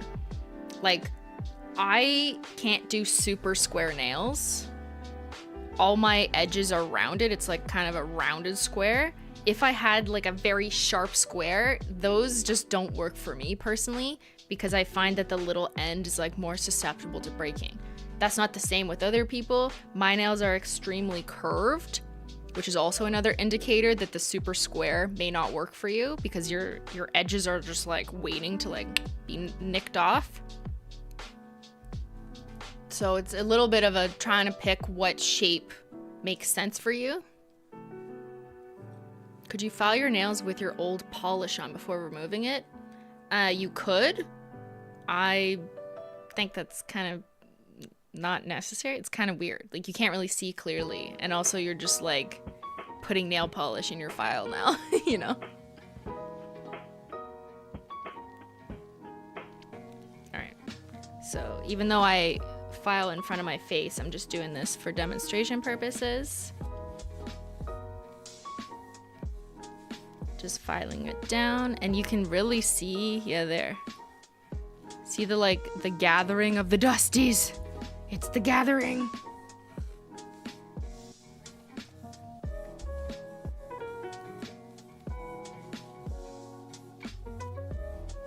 This process also might look different depending on how thin your nails are. Like, I think I have pretty thick nails, like as in like this, that type of thickness. So a thicker nail is gonna take more pressure to, you know, shave it down. Thinner nails may take less. So that's looking closer to this, but I wanna give you a close-up of the dusties and how when you turn it around, we're gonna do the sealing process. Not the sealing above you, the sealing of your nails. Oh my God, work. There we go, okay. So the dusties kind of collect at the end. And if I turn it over, if I just push that out, do you see the, look. Oh, I kind of kicked it off by accident. Usually it's kind of like connected to itself, and then you see the little bit collected, and that's what you're gonna seal off. So I wanna lift out the nail that's been filed. See how it's just like the thin bits? This only really matters if you have like longer nails where, you know, you can kind of go under.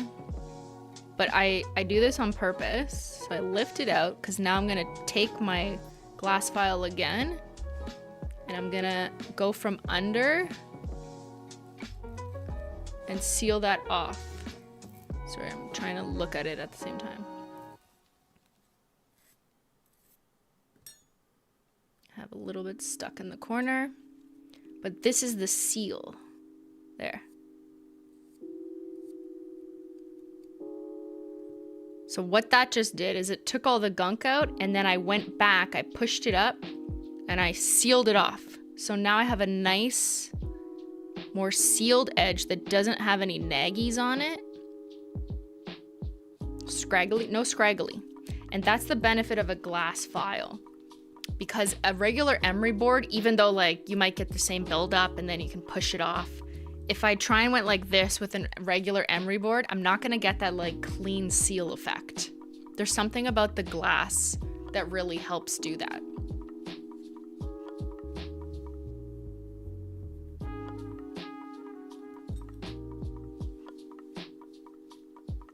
I didn't know that? Okay, good. I'm glad this is a learning experience. Yes, that really helps with nail snaggies. So you gotta do what you gotta do, just like, you know, we're drilling down. You could be a little less careful. I mean, like, don't stab yourself. Just as long as you're filing in, you know, you're gonna end up with the nail shape you want. You're not going too far, whatever. But really that last moment of like lifting up the dusties and then doing that seal, I think is more critical so that you don't have nail snaggies. And also, so when you wrap the tip with your nail polish, it goes on very smoothly, it's not uneven, and it doesn't lift off because there was no snaggly. So I'll do the same thing, but show you from this angle. So I tend to just use like the cuticle pusher just to gently like lift it out. And then I've got the little thing sticking up. See, some people, like, are there people who just like leave it at this step who like don't think about this? Is that the issue? And then you have little snagglies? Because yes, this is definitely a problem for maybe like latching on to like a thread in your shirt or your nail polish peeling off, because like it's not gonna stick on that. That's gonna come off. And then I kind of go from under and I take it off. Get off. I kind of wanted to do it a little bit more, but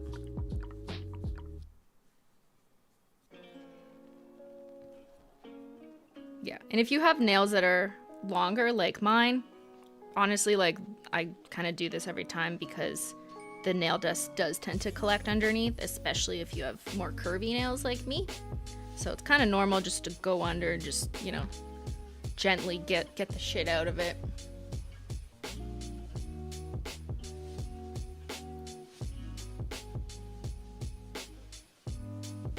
And now let's do what Chatter asked me before. which is filing the side of your nail. So if your nails are more curved like mine, and they kind of grow to the side, then this is important. See how this finger, this nail is kind of growing to the side, and eventually if my nails were to get longer, it would start to curl a lot more. I generally don't have pain from it. Some people do, so it can help to kind of file the sides. If you have short nails, you don't need to do this. You only really need to do this if you need to do this. So less use case scenario, so only take this advice if you've experienced longer nails causing curving and kind of hurting the sides of your nails. So I have that sometimes, so I just take this file and I just gently shave the side. But like, be mindful of the fact that I'm just doing the nail that's off the skin, right? Like, I'm not freaking going into here and doing surgery. I'm just doing this to even it out, to align it with the nail that's coming out of my skin. So just a little bit more so that it's more even, so that it's a straighter line. And if you have gunk and stuff growing up the side, then that's a job for cuticle remover, actually. And like one of these, you know, if you have to get stuff out there, that is a bit different than filing. I came at the exact right time. This happens to me now that my nails are healthy enough to grow long, yes. So this is just relevant to people who have longer nails and they're starting to curve a little bit. You just want to do a little bit of this, right? Like if you do too much, you'll end up with a stiletto nail, which that's fine if you want that nail shape. But this doesn't need to be like surgery level, you know, like I'm not going into my skin here. And that's what I want people to understand. I'm not filing like the side of my like skin down. Just this so that it's straighter. So the line just looks straighter. And then now if the nail curves, it's not going into my skin and it's just more of a straight line. And I would do the same sealing thing I just did. So I'm just scratching out gently the nail dusties. And if I have a little bit to see, and then I kind of just go one last pass and it seals off the sides. Yeah. I have to do it even with medium length nails because they curve so much. Yes, if your nails curve, then you might need to do this, but just a little bit. And that should help soften the curve a little bit. That and nail oil, a lot of nail oil.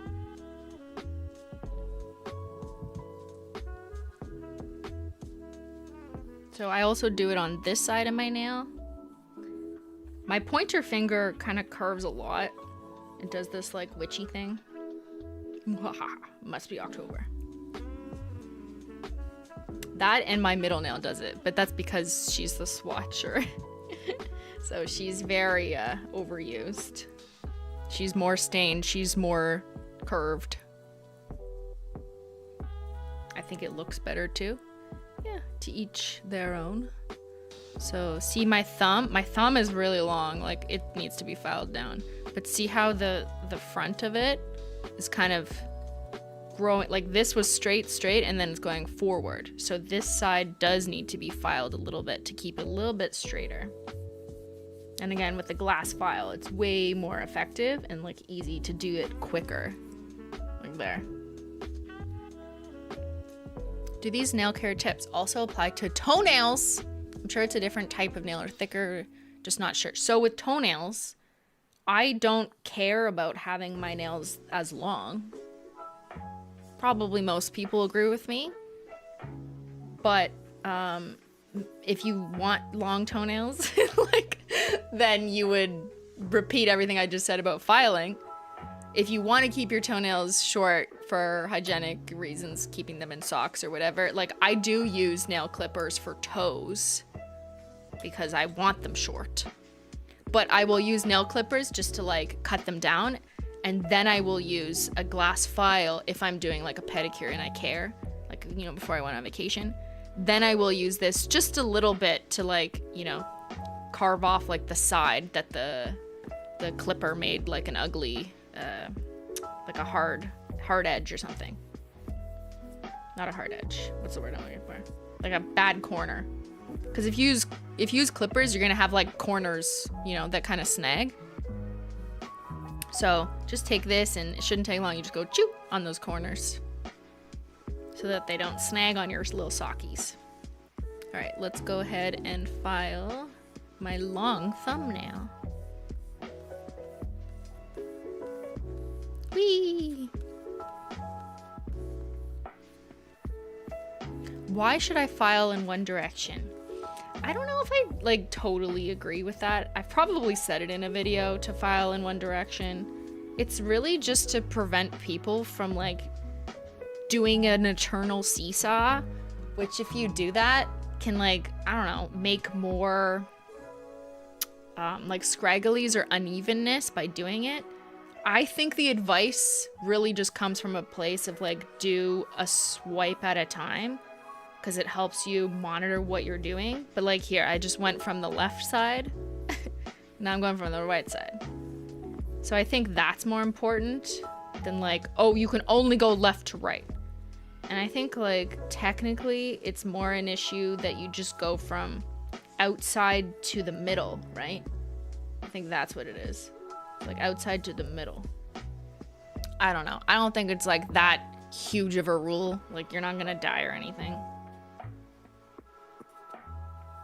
But monitoring what you're doing carefully and making sure you're doing it like with enough attention that you're not causing straggles or little breaks, which is going to be a lot easier if you're using a glass nail file, because it's just way less likely to happen, and it's very effective. Yeah, to the outside in. Yeah, you don't want micro fractures, which honestly, like just use a glass nail file and then you're good.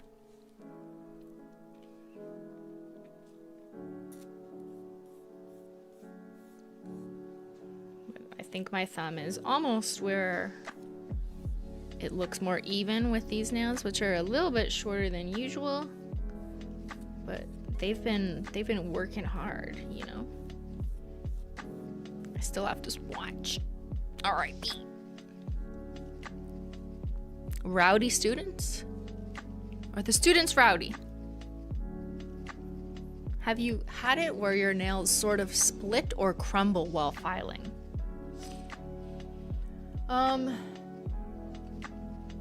Maybe like 10 years ago. Yes. So let me just think about that. If your nails are splitting while you're filing, you probably have thinner nails.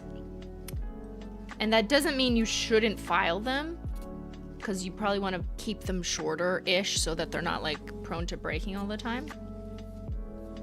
But what it means is like you probably want to be more careful when you're filing and be more gentle, and just make sure like you're just doing it as soft as possible so that you're not going to cause, you know, like more of a break.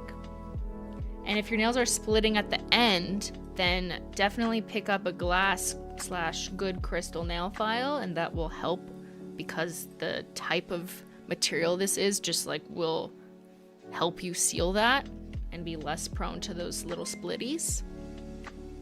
And then for someone with a very brittle nail oil for sure. Yeah. So like do nail oil soaks with a good nail oil with jojoba oil specifically, and that will help with the brittleness, because it'll ultimately like hydrate the nail plate and help keep those fibers more together over time. It's not an instant fix, it's something you got to stick with.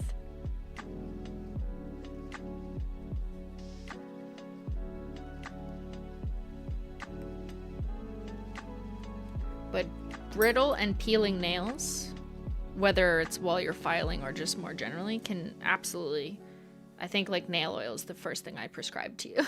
Dr. Simply has prescribed a good nail oil. This side of my thumb needs to be filed down just a bit to make it more in line. Again, I'm not going past that line because I want to keep my sort of square but not exactly square nail shape.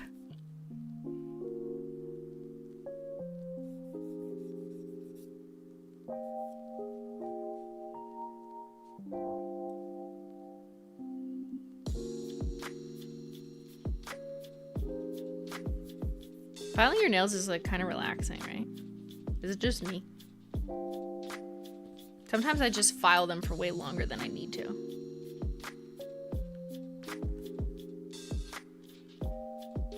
Also, I have gunk under here. Don't mind me. Some of it's just like collected dust, which I can rinse out next.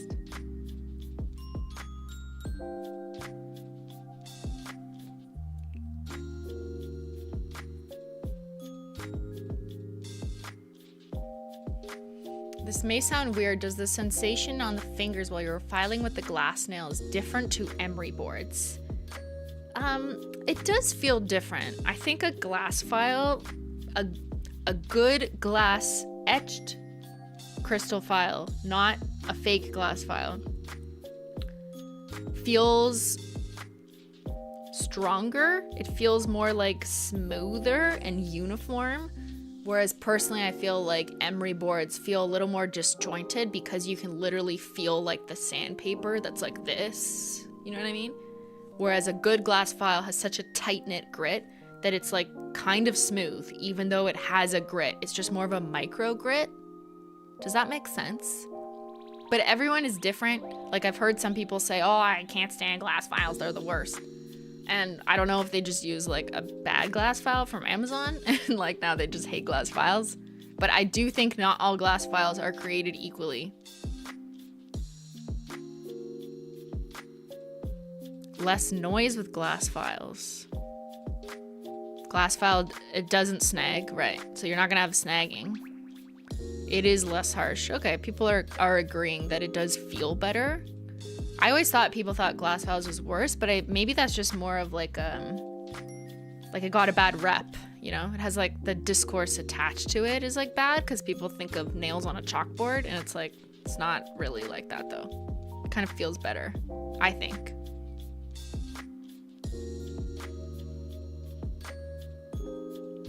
Okay, so I'm just doing a quick look-see. See, I'm noticing that my corners are a little bit off because I was filing like this, not like this. So I'll just go like this and chat for a bit and you can look at Menchie. Yes, I couldn't use a glass file before on HOLO THERE because I got it on Amazon, but it was like nails on a chalkboard for me, but yours are good. Okay, there, you have a chatter confirming my suspicions. Yeah, because I've had a ton of glass files in my life and some of them are just like they're thicker and they feel grittier and they file weird and they make noises. I mean, everything is going to make a little bit of noise if you want it to. Like, how much have you heard this? Probably a little bit. But a good glass crystal, like etched glass nail file feels silkier, kind of, even though it's hard glass. And they last forever, unless you break it. Don't throw it at the wall and be careful. But if you're just leaving it around your house, like, honestly, like I just put it in my, like a little cup holder. I just have it in here, just put it in the sleeve and then just put it in like a cup holder where you have nail tools or whatever. And then you're good. Don't sit on it, you know. Common sense things. It is glass. Like, I've heard of people breaking their files. Like, they'll send a picture and be like, oh no, my dog sat on my nail file. But I've actually never broken a nail file, which is kind of shocking because I have like 87 nail files around my house. And sometimes I, you know, have like stacks of shit. So I'm surprised it didn't, like, at no point did I break a nail file. So I don't know what it is like to break a nail file, but I've seen it, you know, if the odd customer is like, oops, I sat on this.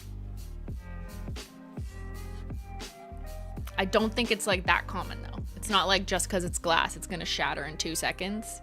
Like you have to like sit on it or bend it or something, or like put enough pressure on it. But it's not like what's something that's glass that's like highly breakable, like a really thin cup or something that you put in the dishwasher that you weren't supposed to. It's not like that level of fragile.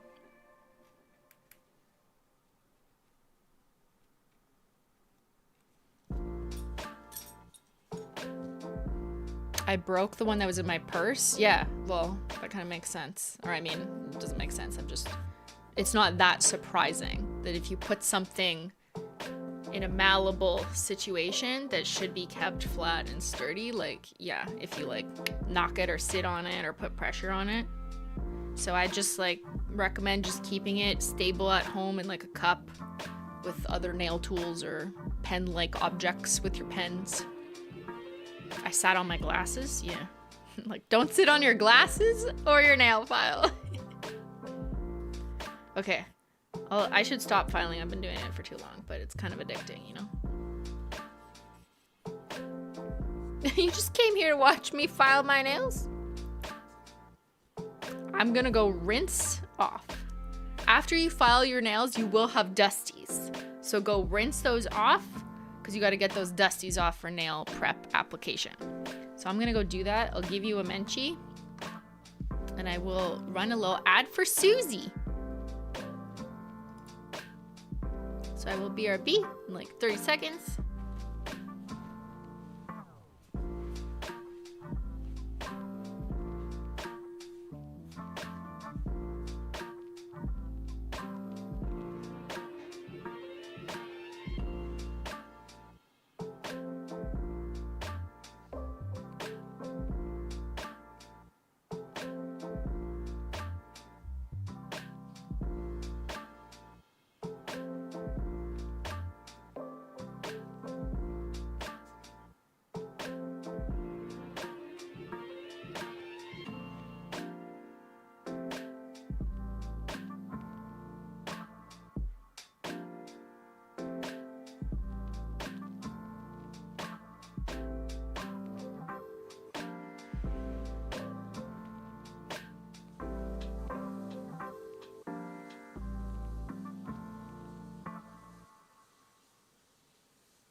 She's so cute.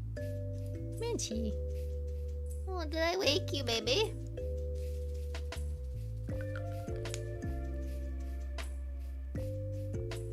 It's okay, little monkey.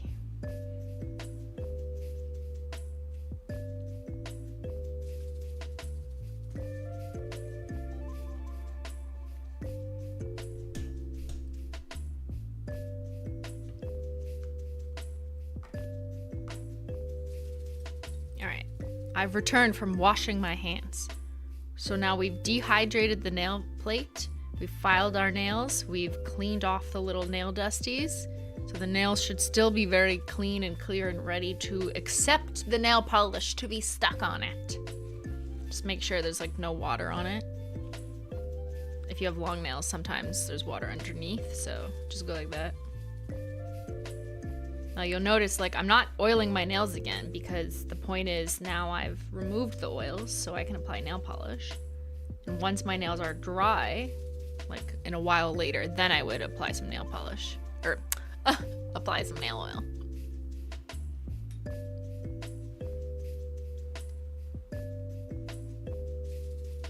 Alright.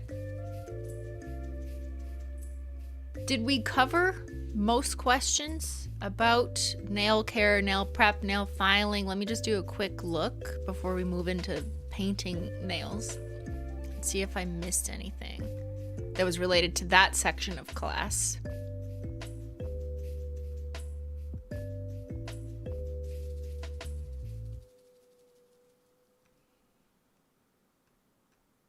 Thank you for the gifted memberships, Amy.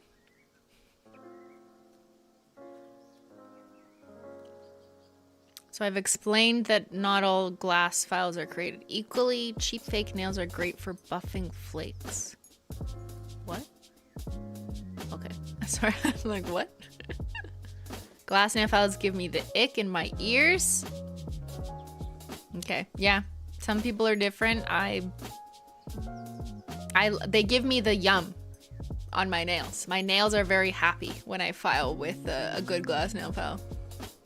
Listen up, everyone. Simply taught so many of us how to paint our nails. She knows her stuff. Thank you, Tamar. For my nails, the dehydrating worked wonders for longevity. Yes, it's probably one of the most commonly forgotten about tips is like properly cleaning your nail plate and ridding it of excess oils to make sure your polish lasts longer. So I think we answered that before about splitting. Can you file? We answered that. That's kind of weird. Like, don't like file your nails when your nails are naked. Do it all in the right order. It's not illegal to file your nails while you have nail polish on, but you'll just kind of like ruin the tip of it and transfer nail polish onto your file, which won't be as easy to rinse off. I just helped my mom move some boxes yesterday and broke my nails. No! Don't help your mother. Do these, okay, we've talked about toenails, mom feed chat, chunky chip cookies, any B-Day hints. Under her eye. May the hollow open. Praise be. B-Day hints. You've already gotten some. You didn't even know. Hi, Christine. I just wanted to say I love wearing Holo Taco so much. Wearing Holo Taco has given me so much confidence after developing eczema on my hands last year. What up, eczema gang? Me too. Same. Thank you, Knit Zone. Love you, Simply. Hi. Thanks. I have eczema. Eczema. Whatever. However you want to say it. Jojoba. Jojoba. You know? Tomato. Blessed be the day. Welcome to the Menchie Gang. You're all of Menchie. Okay? You're of Menchie. And I'll see y'all tomorrow. Let's paint our nails. What color should I do? Let's talk about base coat. How about that? I'll move this. Now we don't need an ugly background. Base coats. Oops, I took the sticker off that one. Uh-oh. My peely base is in my other room. Okay, there's so many different types of base coats on the market, and every base coat may work differently for you. Not just because of your body chemistry and like how it cooperates together, but also related to all the variables we already spoke about application, how porous your nails are, what you do in your life, and all those things. So some base coats work better for different people, and that's just what it is. So sometimes you gotta try to see what works for you. Okay, do I really need a base coat? We did a survey recently for Hollow Royalty where we asked what proportion of people use a base coat all the time or like never. And I believe it was like 3% who said they never use a base coat. And so we unsubscribe them from our emails and we'll forbid them from purchasing. That is a joke. I was still shocked to see the proportion to be that high. Like I was expecting like, I don't know, less than 1% of Hollow Royalty. These are people, this is our top customers, okay, who buy almost every collection. And 3% of them said they just don't use base coat. I'm just like, what? I understand that proportion in the general population are probably higher, honestly. But for that particular segment of people, that's why I was like shocked, because it's Hollow Royalty.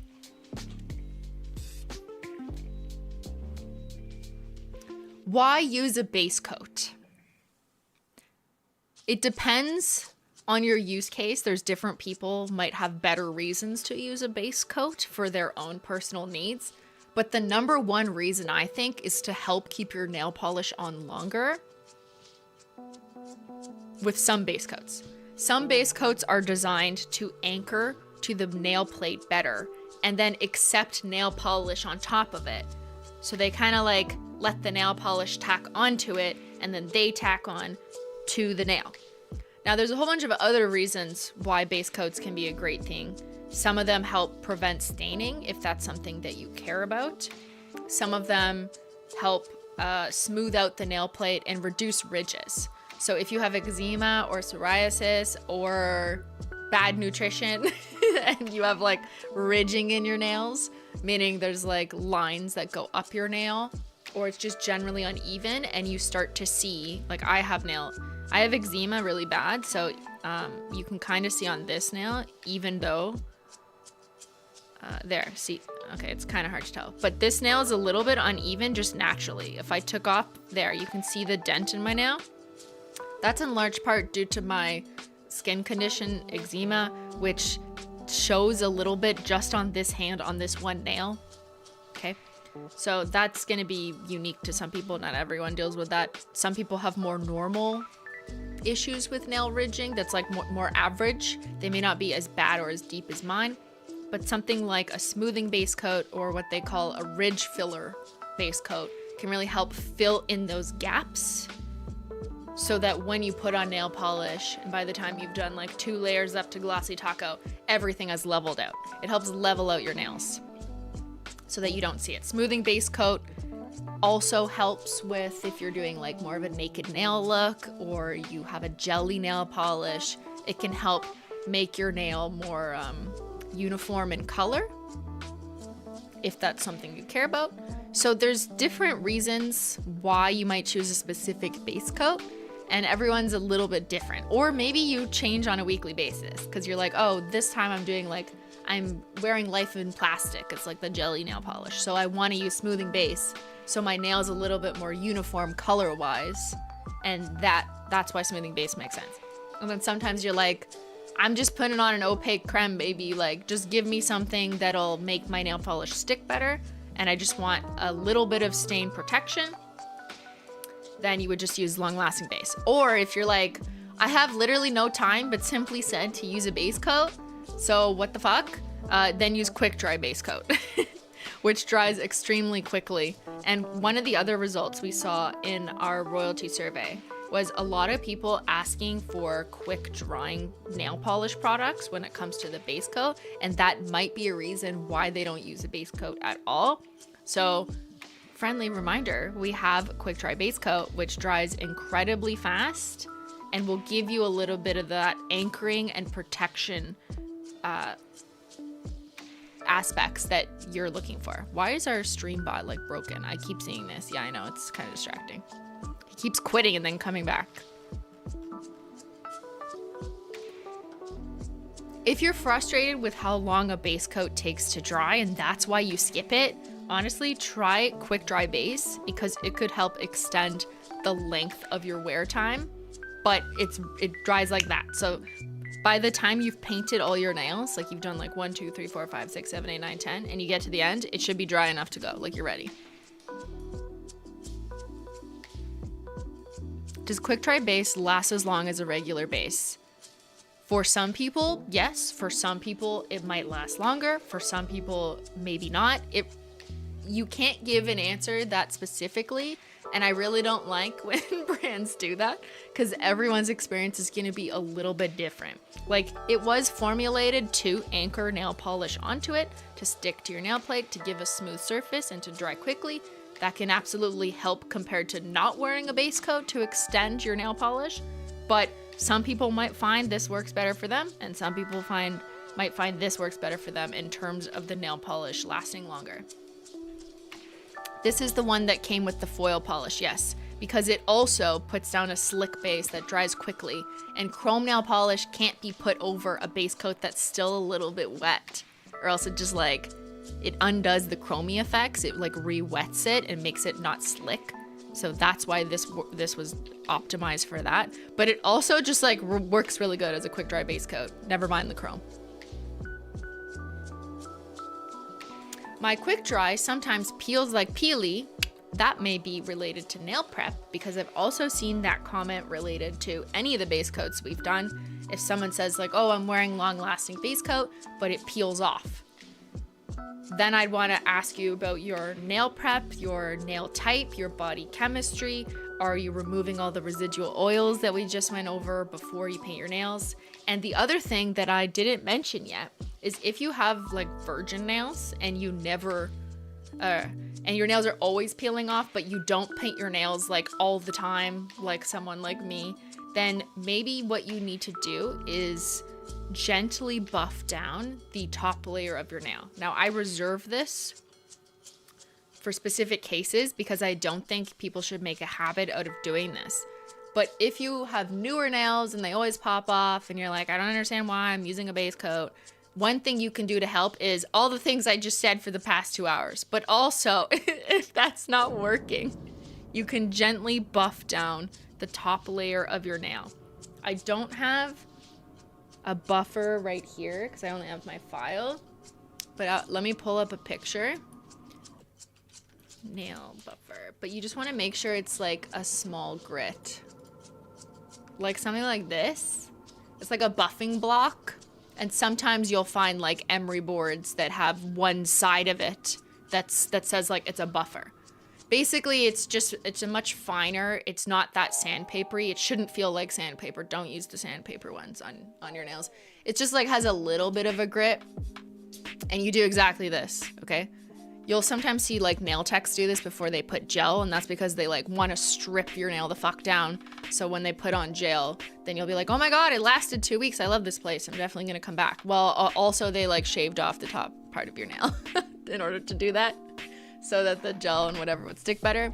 But if you're using regular nail polish at home, I think there is some use cases where someone might benefit from doing this like once or twice, and then see how the nail polish sticks to your nail. If you're doing all the other nail prep things we went over, I think it's okay to do this on occasion, but I wouldn't make this part of your routine. Like if you paint your nails once a week and you're always buffing down the top layer, what that does is it ultimately just shaves off the layer of your nail. And if you do that every week, you are eroding your nail plate down and you will make them thinner, which is probably not what you want, right? So it's important not to make that part of a routine. It's not a step you always have to do. But if you've never done it and your nail polish is constantly popping off, it's okay, I think, to just do it gently, do it once, and you want to buff off the shiny part so that when you like kind of just do that, you know, you're just rubbing it off, you start to see that your nail looks like more matte and a little bit raw. Just a little bit, just a little bit. And that will ultimately like introduce a more porous plate so that the nail base coat can stick to it a bit better. But just don't over buff it, you know? Like just do it once or twice and that should be enough. That's my only caution. So when I've like yelled in videos like don't buff your nail, like it was coming from a place of like don't make this part of your routine. Because I used to see like nail videos showing you like, here's my nail care routine. And then they're just fucking buffing it down the fuck. And I'm like, don't tell people that because they're going to do that every single time they paint their nails. And then their nails are going to be so thin and they're going to wonder why they always break.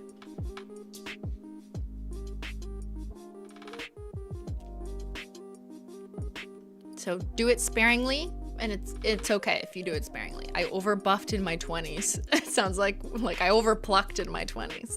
Like your eyebrows. I try to only buff the shiny, not buff parts of my nails. Another good point, yeah.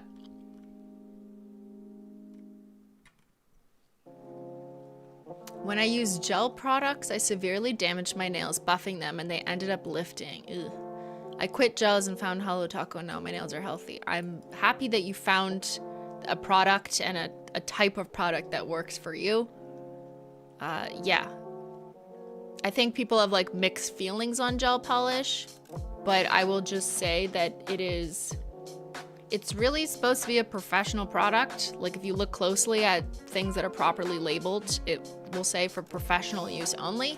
And I think there's a good reason for that because you should have a baseline education on what it means and how it works because it is not the same thing at all as regular nail polish, which is intended for, you know, average person at home to be able to do at home without issue or risk.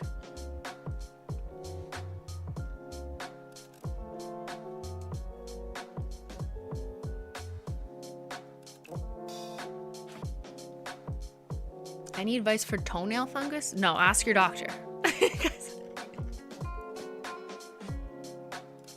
I'm not a doctor nor a professional. You can develop contact dermatitis. Yeah, I don't want to scare people about that either, because that is so unique to the individual. And I'm not going to start telling people they're definitely going to get allergies. Like, I have allergies. You know, everyone is different. If you have concern about a cosmetic product, like, you should definitely ask a doctor or a dermatologist if it's about, like, your skin concerns. And if you have irritation from using any product, gel or not gel, you should definitely, like, ask a doctor as opposed to the maker of the product. That's probably the best advice I have. Yeah, if you're, like, getting an irritation or redness or something, or you suspect you're developing an allergy, then ask a doctor / dermatologist, not the company, because the company will just tell you to ask your doctor if they're responsible. They should not tell you anything else. If they're telling you anything except ask your doctor, like, they're wrong.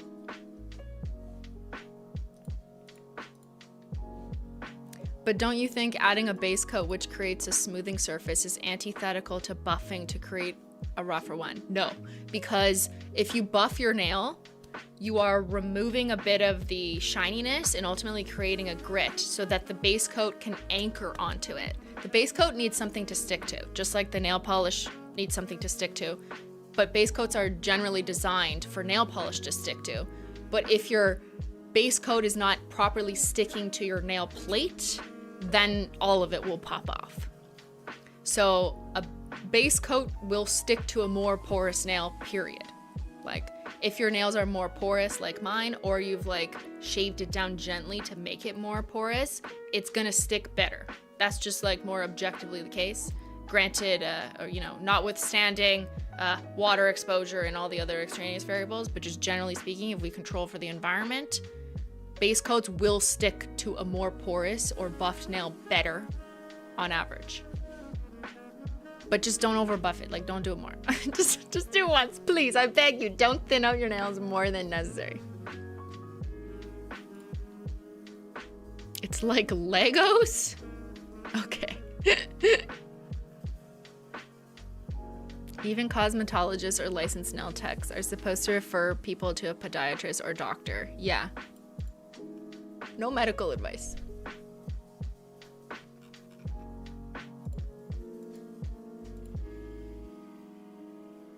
Similar to why basketballs have texture, making the nail plate have some texture will make the product adhere more effectively.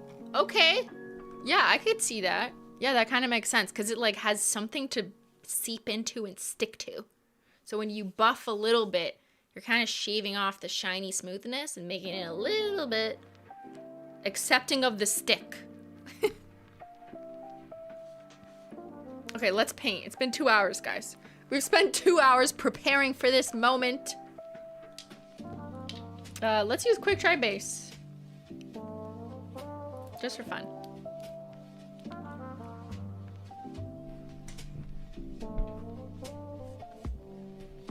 Okay.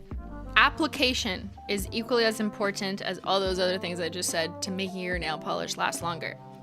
If you apply the base coat on your skin, it's gonna pop off because you're giving it an opportunity to lift it. If you put any nail polish, base coat, top coat, whatever on your skin, it's gonna come off the second you get wet, the second you wash your hands. And if you've applied it on your nail and then, oops, a little bit got on your skin, you've now given the opportunity for it to, like, have a little lever to pop off. So for that reason, I recommend cuticle cleanup and painting carefully around your cuticles throughout the entire process, base coat to top coat. Let me just grab my brush. So for that, I always use a cleanup brush, even during the base coat phase, if I need to. Yeah, you don't want to give your polish leverage to pop off. You want it to stay on your nail. Is 2 hours to get to this step normal? No. That's just me talking for 2 hours. Definitely not.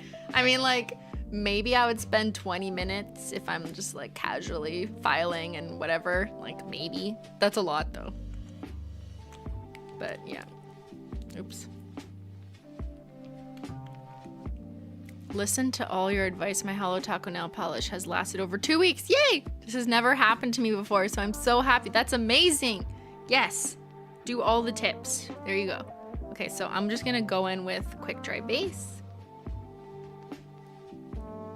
And being mindful to not paint it on my skin. I know for some people it's easier said than done, but really just like only go just before you hit the cuticle. And if you go beyond, then you would take your cleanup brush, dip it in some acetone or nail polish remover, and then you would just circle your skin to get it off your skin. And that's important if you care about nail polish lasting longer. Now, for all the people who tell me, oh, well, I'm gonna pick it off in the shower. You can do that, but don't come to my class and ask me why your nail polish comes off quickly and why it doesn't last that long. I'll just tell you to look within, okay? The problem is you. Listen, I know people do that. I get it. Like you don't care. You don't want to spend hours on it. But I'm just telling you, yes. If you pick off your nail polish off your cuticles in the shower, you are probably the type of person whose nail polish comes off quicker, and maybe you're like annoyed, but like that's just the truth. I don't know what to tell you, okay? That's what happens when you don't do your homework, you know? You're not gonna pass.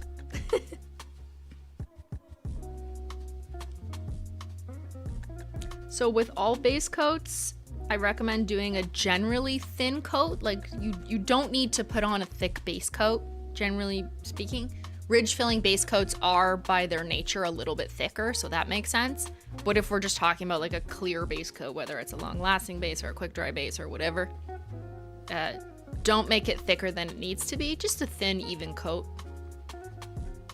I don't fully understand how to wrap the tip. Okay, let me talk about that. So wrapping the tip is while you're applying the polish or the base coat or the top coat, you finish off by going like this. And what that does is I've now wrapped the tip, so when I apply nail polish, I will do the same.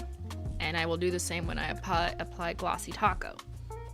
So that under, here, we'll look at my other hand. See how I have circuit breaker? That's the color, that's the silver shade I'm wearing. But you can see it under the tip. Now, mind you, this manicure has been on for like 7 days. But part of the reason is, aside from the biases I already outlined about my own nail abilities earlier, part of the reason it's staying on is because I wrap the tip. It creates like a barrier so that it's less likely to get eroded at the top down because you've like wrapped it. You've given it something to hook onto, and it's less likely to chip off from the top. Eventually you'll still get wear on the tip, you know, over time, but chippage in my experience is minimized when you wrap the tip. It might look a little bit weird. I mean, like I just get used to it. Yeah, okay, there's a little bit of nail polish under the nail, but I find it's so worth it when it just lasts longer. My nails are too short for wrapping the tip. Then you should watch the video that I did, SimplyNailClass short nails. Hold on, I'll find it for you. Here. How to paint short nails, nails 103. Or watch this highlight short nail painting hacks you did not know. Here, we'll kind of show you. So there's one thing you can do is use protective peel. So I put that like liquid latex under the short nail. I used Ben as my model. And then that allowed me to paint with the nail polish and then really go underneath and then peel it off. Or you could just go ahead and like paint under and use a cleanup brush to just get it out from under. So both of that is available in these. Yeah, and like Amateur Nail Art said, is you can also wrap the tip first. I personally prefer doing it last, but it also depends on the formula you're using. But that won't really help someone with shorter nails. With shorter nails, you basically just need to do a proactive cleanup method or do a reactive cleanup method and take your cleanup brush and kind of clear your Menchie hair. But you would like go like this right after you painted the tip and remove it. Gotta seal that shit up. What type of brush is best to use for cleanup? Well, I use this one. This is the HOLO Taco cleanup brush. I designed it to be very small. There's some cleanup brushes on the market that are like maybe twice or like 1.5 times the width. I like the small one because it gives me more room. Sorry, because it's a smaller surface area. So I'm less likely to like, I don't know, stab my nail as I'm cleaning it up, which I don't want to accidentally hit the polish. Allows me to trace better. But you want to make sure that you're caring for it over time. These bristles are not animal hair. So when some people say like, oh I have a cleanup brush, it lasts forever and it like never frays. In my experience, those are more likely to be made of animal hair, and HOLO Taco's is not. It is entirely synthetic. It is not animal hair because it is all cruelty free.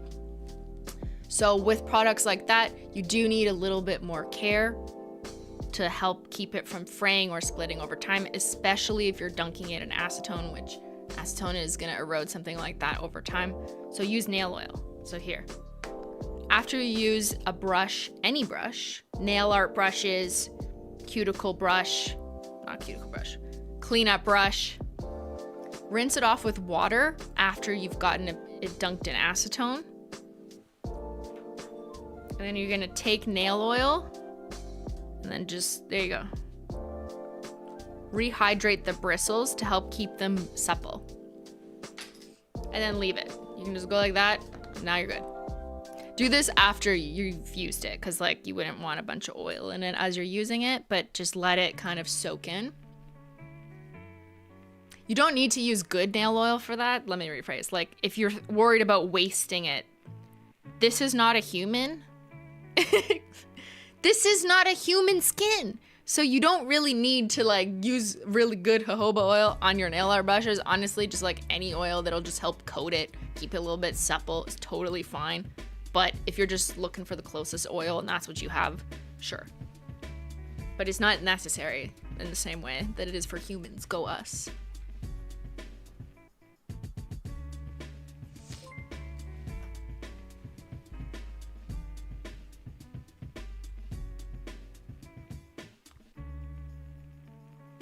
I'm just gonna paint my thumb.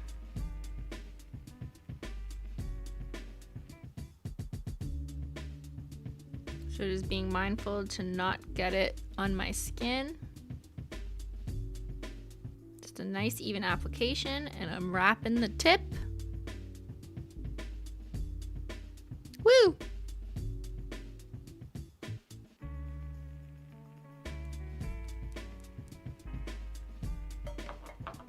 Woohoo!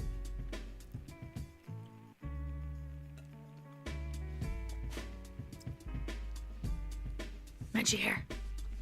Try and clean your work surface of little hairs if you have a cat. I know it's hard. I like to use a lint roller.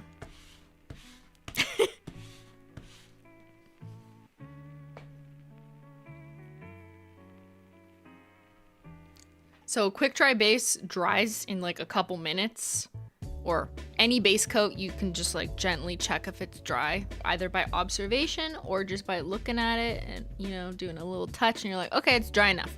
Base coats don't need to be like so dry that if you nicked into them, they wouldn't move. It doesn't need to be that dry in order for you to move on to the next step, but it needs to be touch dry. And generally touch dry is like on average 5 to 10 minutes. Again, humidity matters. If you're painting in Florida and you don't have like air conditioning on, or you live in a climate that's very humid and you don't have a dehumidifier, then it's gonna be different for you. Okay, it might take longer and might be a reason why your nail polish pops off or doesn't dry that well. But under more average household circumstances that do not have that factor, then generally I'd say it's like 5 to 10 minutes if you just did a thin coat with the average base coat. Quick dry is faster than that, but a little touch dry, you're like, yep, it's not coming off on my finger, you know, then you're good to go with the next step. But I don't like it when people give you a time They're like exactly 2 minutes or exactly 5 minutes. Like none of that's real. It's gonna depend on your own circumstances, how thick you applied it, and you gotta do work. You gotta look at your nails and use your own discretion to decide when it's an appropriate time to proceed to the next step. Just pretend you're a judge, you're using judicial discretion, and you gotta evaluate, okay, it looks touch dry, feels touch dry, I'm ready to move to the next step. We can move forward with sentencing now. I'm watching too many trials. Good Lord. Okay, what should we do? I'm thinking I just want to demo a creme so I can keep this really simple. And then we can put a taco on it, obviously. We'll do a taco. Let's use Sophia's creme. The only one that's still in stock. We will have a small restock on it very imminently. But I will say that it's very small, so don't get too excited. If you already shopped Sophia, I'm literally begging you to like not shop again. If you already got Sophia box, you're good.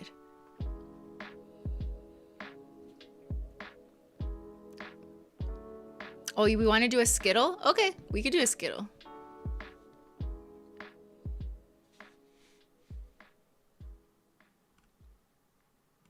Me waiting for Holo Taco. Me too. Okay, what should I paint my nails? You pick. I thought this creme would be a nice one to demo, but I could do a Skittle.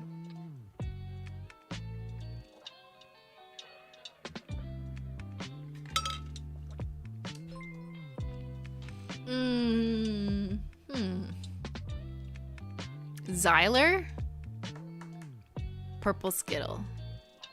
Purple and orange. You know what? Okay, let's do that.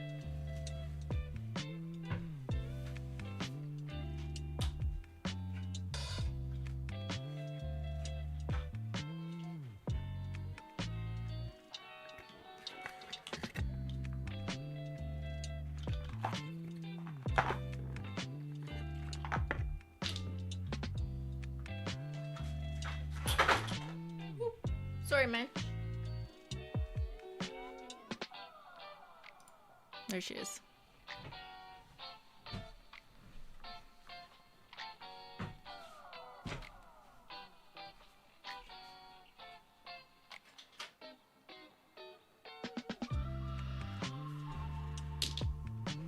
This is like kind of crazy, right? Because we have a very bright orange.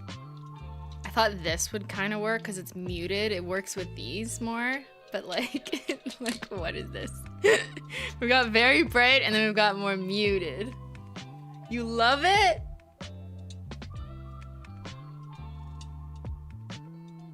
We already did the resting witch face and oh my gourd last year, you know? So I'm trying to change it up this year. Do a little more neutral. Not neutral, but you know, mutier. Burnt bridges? Oh, wait, Xyler. Xyler. Okay, let's do Xyler. This Xyler's a little chunky. Maybe he needs some nail thinner.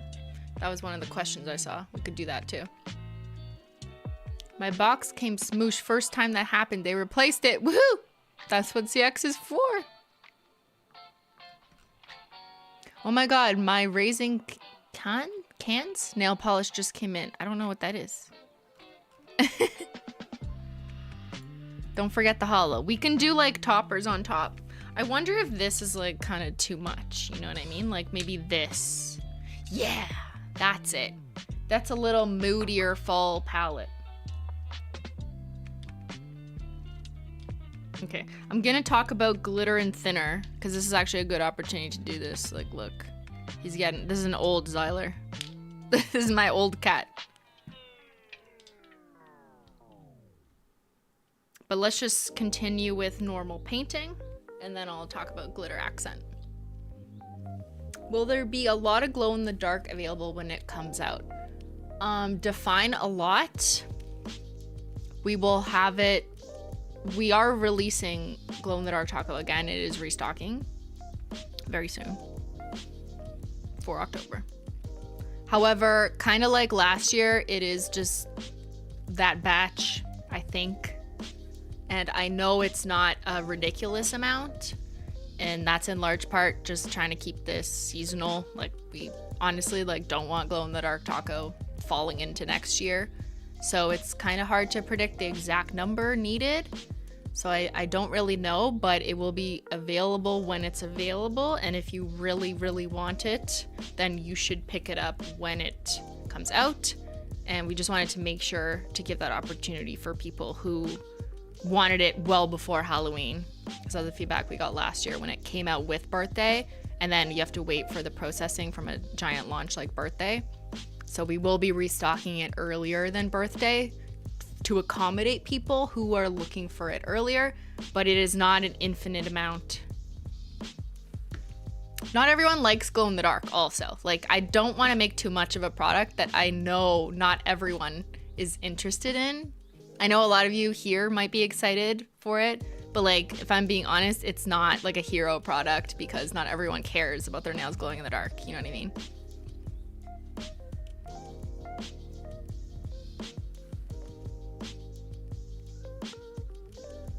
The normal nailies don't want it. All of you want it. You're like, give it to me. Okay, let's paint. So let me just build my Skittle. So I like to plan this out first. So I think I want Xyler on the accent nail. I love doing an accent nail with glitter. I think that's a really fun way to spice up your nails. If you don't want to do glitter the whole way through, you can just do it on an accent. So I will reserve it for that one. And then I think that's a good spread, actually. A little bit balanced. So we have kind of the orangey brown tones here, and then the two muted purples there. And then on the thumb, I could repeat Xyler or this one. Yeah, I'll do that.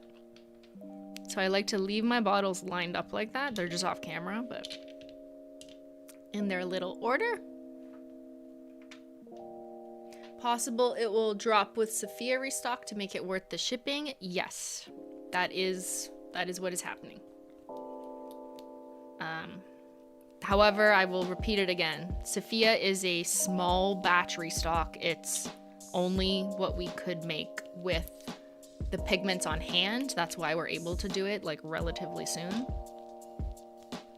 And I'm aware a lot of people want the restock, and also aware that it's probably not going to be possible for everyone and their family to buy. Sophia's has always been extremely limited, and it will remain so. So if you really wanted Sophia and you missed it, then if you signed up for the Notify Me, you will get an email when it's back. But like, maybe don't wait. And I'm not saying that for like FOMO reasons. I just genuinely want to convey that I'm aware it is not a giant restock. It is small. It is pigments on hand, basically. And then that'll be it. So this is the wrong audience because you guys already bought the box, so you're good. Don't buy it if you don't need it. Thank you. Saving some for everyone else. Okay, I like to have my cleanup brush around so I can do a little dipsy.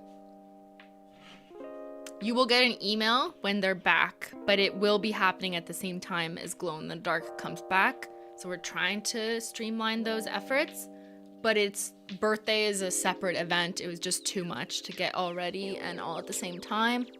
Yeah. And also wanting to make sure Glow in the Dark came out early enough so that you weren't gonna run into big launch problems in terms of like order processing, so that people had enough time with it before Halloween.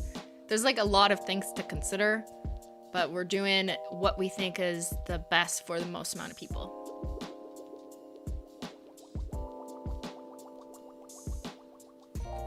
It will be all the individual shades from Sophia that are restocking and the nail file in a small number of quantities. And Down to Earth too. So if you missed Down to Earth, you could do it all at once as long as quantities last. Okay, I'm gonna go in with Feeling Fiendish on my pinky. Let me just change the focus so it's fixed. Oop, that's not fixed. There we go. So basically running a business is like a trolley problem. Basically, yeah, I know. And every little track I come to, I'm just like, do I pull the lever? Who's gonna be mad? What percentage would agree with this decision? So no new surprises then? I didn't say that. I'm just giving you the obvious information. Okay, let's go in with feeling fiendish. And as I paint, watch me. No, I lied. Watch me take the polish out of the brush. I mean, take the brush out of the bottle. But, okay, don't have too much. Don't do this. Too much.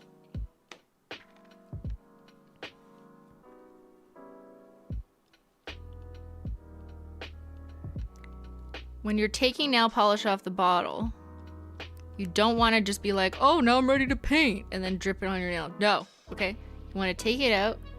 You want to just very gently go like this, just a little bit, but you want to make sure there's still enough on the brush so that it still looks wet. Because if you go like this, now there's nothing on my brush, and I'll just paint on a streak. So you want to give like enough.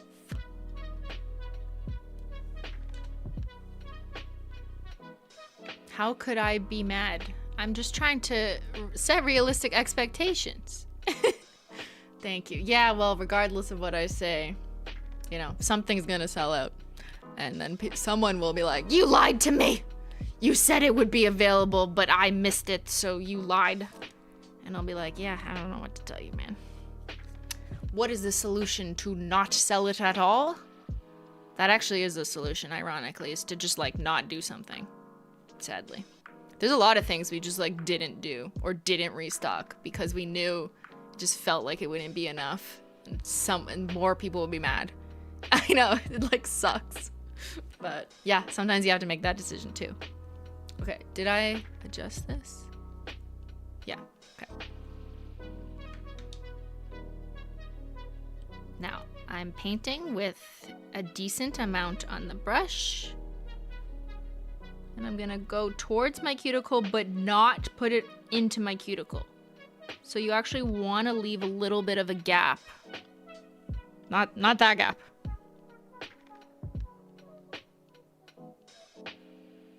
And I'm wrapping the tip. Whoop. Now I can go back on the second coat. I know it looks like full coverage on the first coat, but I will be doing 2 coats. And sometimes you want to do 2 coats, not just because the nail polish like requires it for opacity, but so you can go back and like, oh, I missed a little bit on that side, or I didn't cover the tip, or I could go a little bit deeper towards the cuticle. Doing a second or third coat of nail polish like isn't always a bad thing. It gives you that opportunity to get that like cleaner, fuller application around all aspects of the nail. And that's not just for like aesthetics, but that can also contribute to making your nail polish last longer because you went all the way to the edge, because you went and wrapped the tip. And when I say all the way to the edge, I don't mean like now flooding and going on your skin, because that's gonna pop off. Is someone feeling fiendish? Yes, Saf. We were just talking about your restock that I think we still haven't texted you about.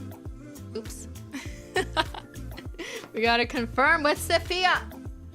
Yeah, I was just telling people that Feeling Fiendish is still in stock, but the other shade, oh my god, my camera died. Hold on, please hold. Have a Menchie.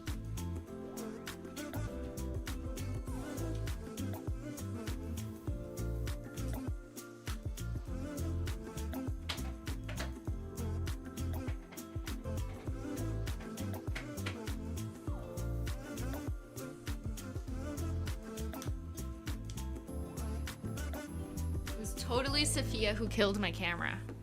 Obviously. Girl, trying to sabotage me. Okay, what was I saying? Yeah, we have Feeling Fiendish in stock currently. We are restocking her other shades. Small batch. I repeat, small batch. Some shades we have more than others. That's all. Do not buy if you already bought. I am de-influencing you. You already bought the collection. You don't need more. That was Frankensoap's package. Oh, is someone asking you what the... I remember your bathtub. I remember the sign that said, like, do not turn water on in any circumstance.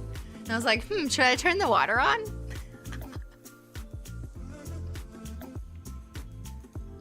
Working on finishing applications for Ontario Law School while watching feels very surreal. That'll be in law. Can you be my lawyer? Andrea, the lawyer trainee, will eventually just be Andrea, the lawyer. That's amazing. Simply, do not buy. You have human skin, do not buy.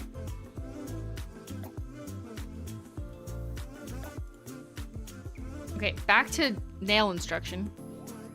That was one coat of feeling fiendish, but what if I do it wrong? Let's do it wrong on purpose. Okay, ready? Hold on. You gotta be prepared. Have your acetone out. Restock is for people who didn't get it. Please save it for those who want it still. Yes, thank you, Mike. Tell everyone. Those people are not here. You guys already know the deal because you listen to me all the time.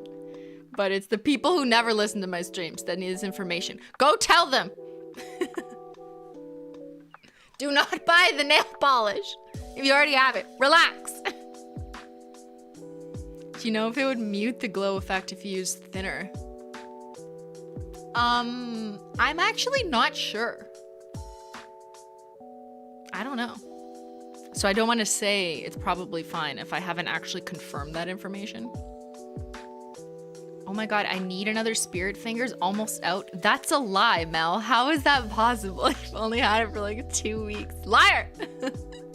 No lying in the chat.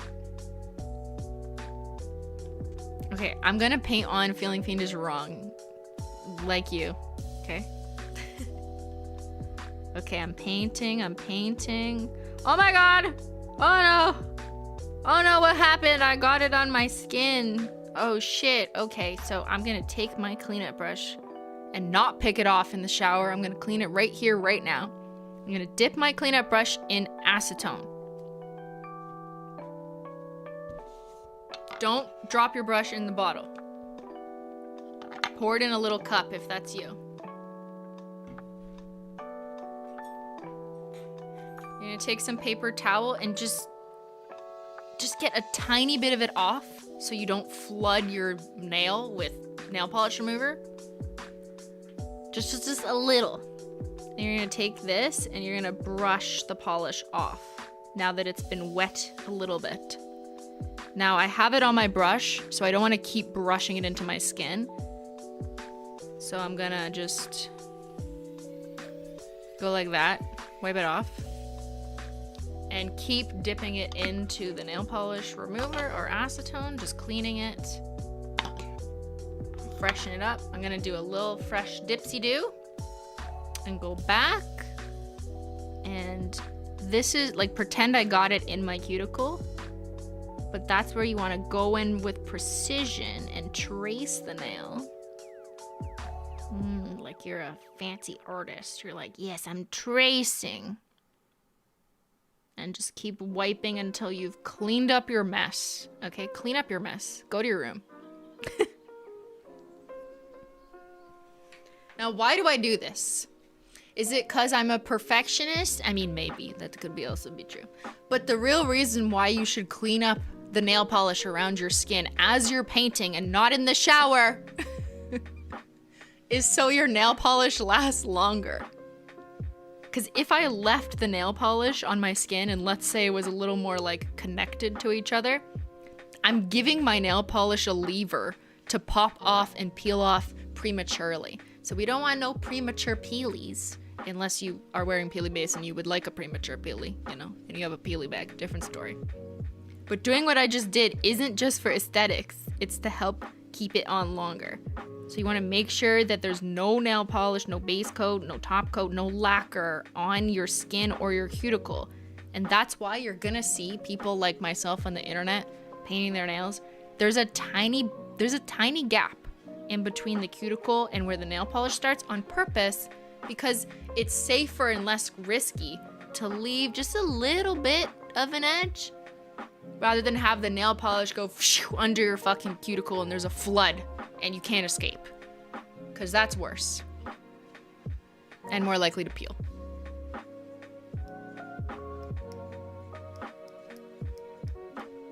let's proceed.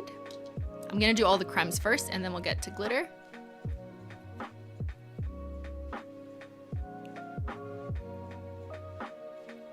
What are your suggestions to salvage cleanup brush if it starts to get frayed? I think prevention is the first thing.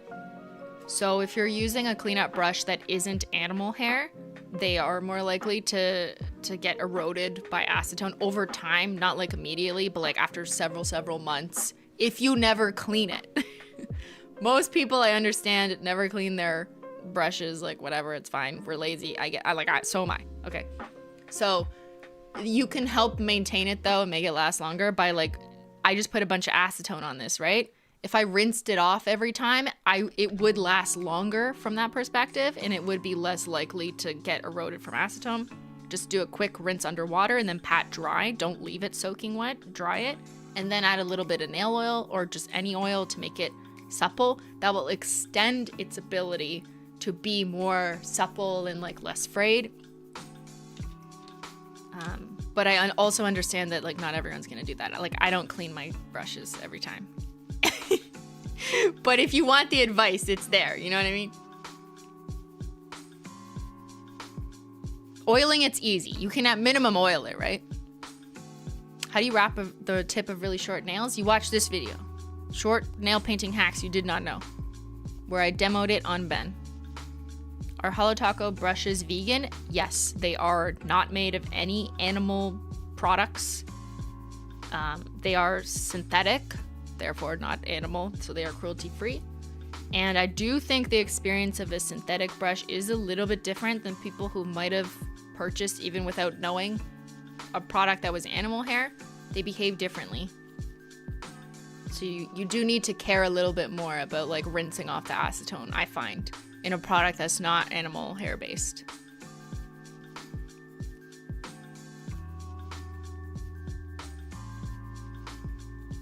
All right, I'm gonna go in with Nightshade, which I think will look so good with Feeling Fiendish. It's kind of like the darker sister to it.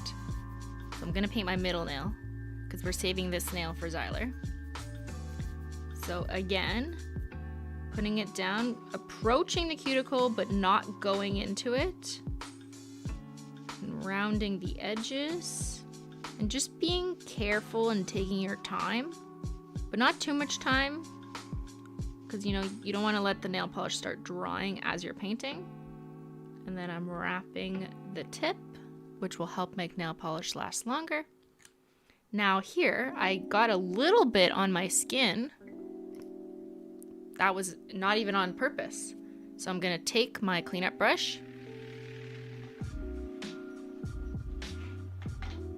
dip it in acetone,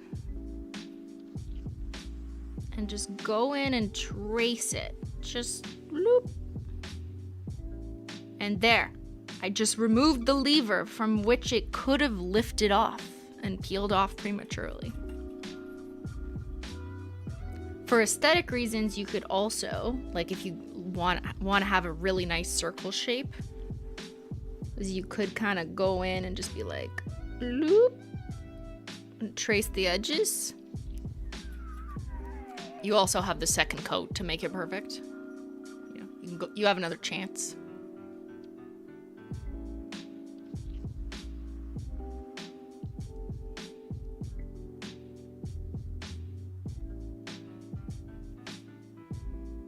My problem is that the cuticle gap drives me crazy. I acknowledge its necessity, but I hate the unpainted space. Does this bother you that much? Like, ignore the naked nails. Oops, wrong. Like, okay, well, this has a gap because it's been growing out for a week. Can you even notice? Like, just use me as an example with the painted nails. Like, does it look like there's a big gap that's like, oh my God, she needs to paint that? I don't think so, you know? I guess I'm asking you this because, like, is it kind of just in your head? You know what I mean? Like, is it something that other people will look at and think like, oh, that's a problem, you definitely missed a spot?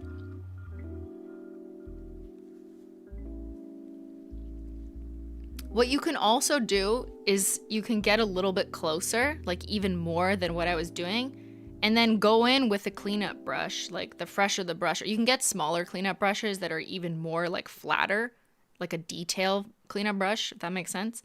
And like go in and line it a little bit. So you can go in with more precision if you want less of a gap.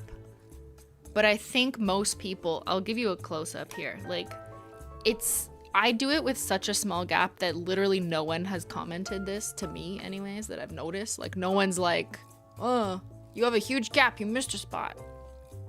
Sorry, it won't focus. There we go.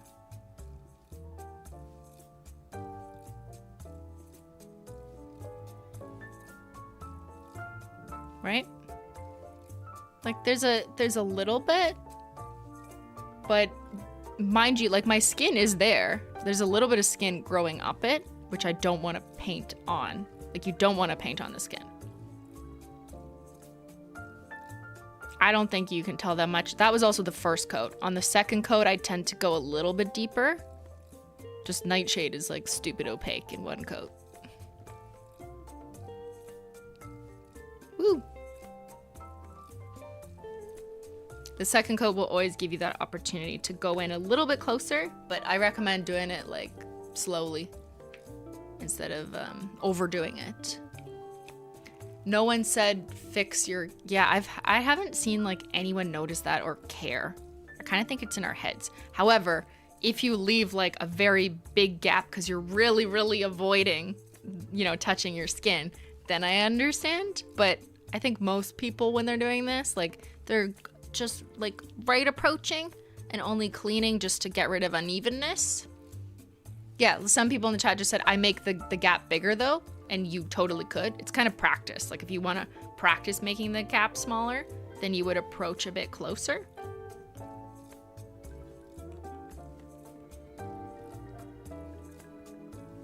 I also appreciate that it's hard sometimes to control the brush if you're a bit shakier, and that it can take practice. And hey, I'm not saying like you're gonna die or anything. You're not gonna die if you paint on your skin. I just think if you do paint on your skin, it is more prone to peeling up quicker, and would just recommend removing it from your skin when you do, if you do that. So you would just like do a little bit of this, you know. Damn, that was all one coat. Damn, I'm just like selling these cremes without even realizing it. The quality of HOLO Taco is so good. Thank you. I painted every coat over the cuticle and it still lasted almost 2 weeks. Okay, but that's not just my product. Let me, like, I'm literally de-influencing you as I've been saying in this stream. Okay, it's not just like HOLO Taco that lasted over painting on your skin. It's, I don't know, your nail prep, what you did with your lifestyle, the base coat, the conditions under which you applied it, and all of those other factors that are because of you that they lasted longer. So that's great. Glad to hear. I'm like, literally, don't give me the credit.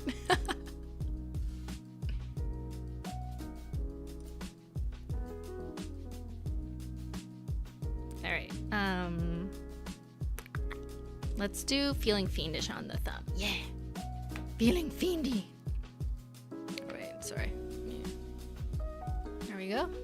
So this will give you a little bit closer since my thumb is in the air. Like I just don't care.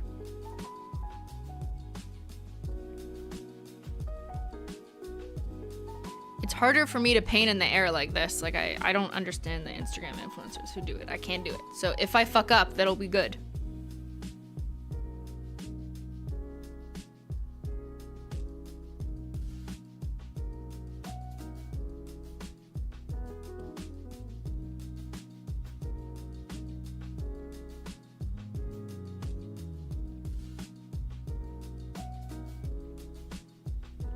My thumb is a larger surface area, so I'm going back a couple times.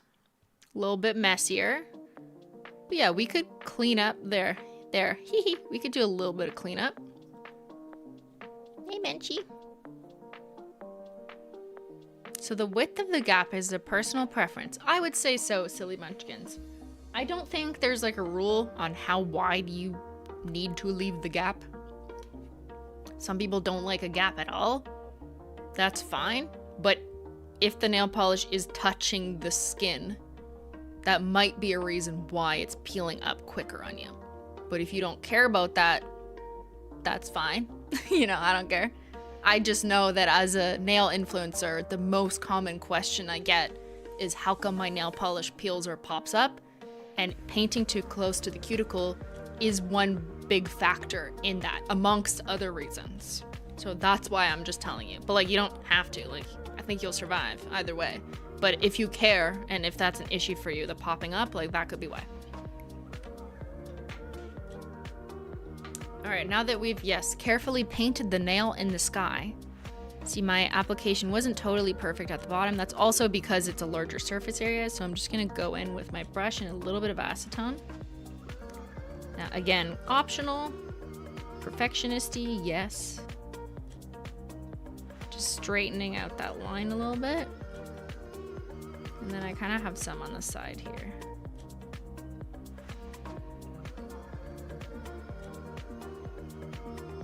Now, on the second coat, it'll probably be like, fine, you won't even notice it.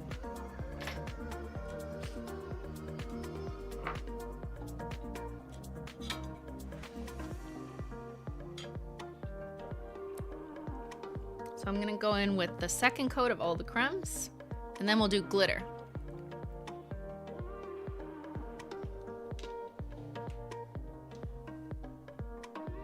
Legit though, practice makes perfect. Yeah, it does. Yeah, I'm not perfect. I just practiced a lot, you know? There's literally like 7 years of evidence of how much I practice. So don't feel bad if you paint way messier than me. Like, I would expect that unless you've been doing this for 7 years on the internet. A few people have mentioned the Brazilian method. I think they're just referring to like literally flooding the fuck out of your cuticles, and they do that on purpose. I don't like that method because I think the average person, as all the reasons I've said, has an issue with nail polish popping off. So I don't think that's helpful to that issue. I also think it's like kind of icky, but that's just me. You know.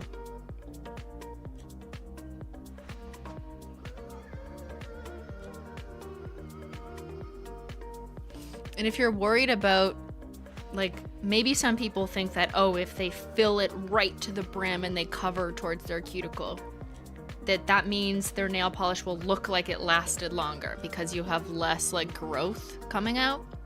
Honestly, flooding your cuticle to the point that, like, now you're gonna have lifties is not gonna be any better than leaving a tiny gap if you're caring about nail polish lasting longer, because you've just kind of like ruined it for yourself. I think your nail polish will come off easier now that you've flooded it rather than left a tiny thing. You know what I mean? Like, which one's worse in the long term?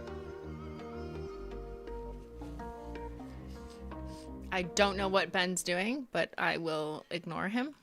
Please ban Ben. I think that's when you wax your nails. What are you even saying?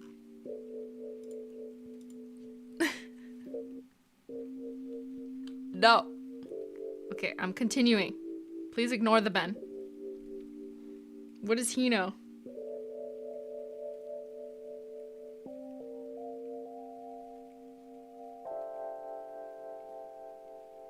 Oops. I got some on the sides. Oh, we should clean up together. To be quite honest, I routinely get nail polish like a little bit on the sides like that. And that's because I have more curvy nails. So that makes sense. If your nails are more curved like mine, it's more likely that a little bit of nail polish is gonna kind of slide off the side, especially if you're doing a nice thick opaque coat. And cleanup is just part of my process. I don't think there's such a thing as perfectly applying your nail polish and never doing any cleanup. Like, that type of perfection is just like not realistic. I routinely have my cleanup brush near me and will do a little bit of this almost every nail, almost every time. So like normalize cleaning up your nails, you know? Also, I take macro photos of my nails. So yes, I am more hyper aware of like the line looking clean and like nail polish not sticking on my finger or whatever. Because you'd notice it more under a macro lens photography. Which may not matter to you that much because like no one's looking up your nails that close. But for me, yes, I do pay a little more attention to that kind of stuff.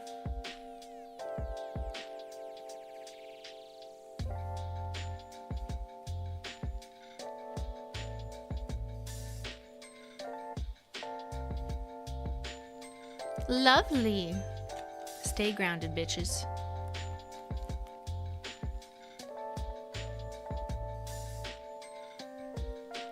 Alright, let's do this. Second coat of feeling finished. And if you're wondering, like, how long do you have to wait between the second coat? I waited way too long because I'm just talking shit over here. Like, it's definitely I could have done this a long time ago. On average, assuming you're not in a humid room or climate, by the time you paint your nails, like you do all 10, you do one, let's say you have 10 fingers because you're a human. Yeah, okay. And most of us have 10 anyways. And then you go from like 1, 2, 3, 4, 5, 6, 7, 8, 9, 10, and then you're coming back to the beginning. As long as you've done a thin enough, like what I just did, I'd consider a thin coat, even though it's very opaque. It was still a reasonably thin coat, if that makes sense. Just like an average coat, not too thick and gloppy. Opacity is not the same thing. Once you do one like decent coat that's not too thick and gloppy, you come back to the beginning, you're probably good to go with coat 2. My hair is getting in my nails.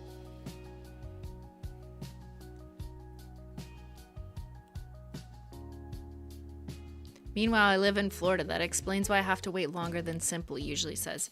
Yeah, I do notice that as like a trend for customer service sometimes. If like some people will say, oh, my nail was like getting really smushed or it just doesn't dry and I don't understand. And I've like looked up some people's location. Just like, I'm just wondering, you know what I mean? Like, is that part of it? Not that I've done this as like a real analysis with like a bunch of data points, but that is my general suspicion, is I do think climate really impacts it.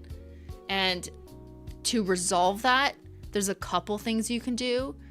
Move. No, I'm just kidding. Move to Canada. You won't have that issue. No. Maybe get a dehumidifier. I don't know if that's something you already have in your house. Some houses have them. I don't know. But like you can buy them separately and it just like sucks humidity out of the air. You can also get a humidity monitor. What the fucking word? You can get them on Amazon for pretty cheap, which just like tells you what temperature it is, and it also tells you the percentage humidity. So you can actually check and be like, oh shit, it's like fucking 50% humidity. Maybe that makes sense. You know what I mean? So a dehumidifier is the machine that pulls the humidity out of the air, and then the humidistat or a thermometer that has a humidistat will just tell you what it is. So you can like monitor what it is, 2 different things. So a dehumidifier might be something. The other thing is like, don't paint outside. Don't leave your nail polish in the sun. Don't paint directly in the sun. Just use a light. Try and use an LED light because LED lights are less likely to give off heat. So if you're using like a halogen lamp or a lamp that if you touch it, it's really hot, I would not. I think like that could also be a reason that's like making your nail polish like sticky or thick maybe. So what light you use could also matter. So that, dehumidifier, making sure you're painting while there's like AC on if you live in a hot climate. Check what the humidity levels are. And wait and do thinner coats. Like if none of that's working, like thinner coats might be something you'll have to resolve yourself to.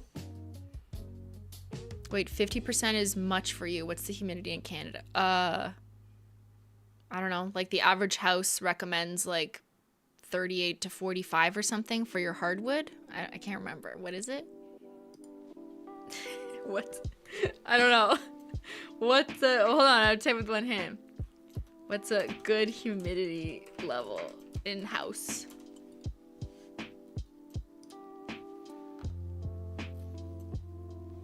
%50 in the summer and 30. Okay, but if you, this is what I mean. Like, that's a big ass range. Oh, they say to 55, really? I thought it was lower.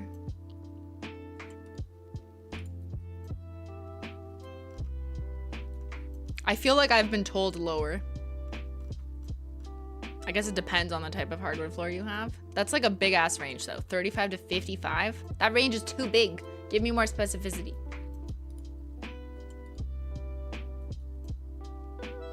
Maintain your healthy levels. 30 to 60. That's also very high. I don't know. I always thought like once it hits over 50, like that's kind of high where I am. Like humidity is good for people with eczema and dryness in the winter, but also if you have 60% humidity and it's hot out, like your nails are gonna get gunky.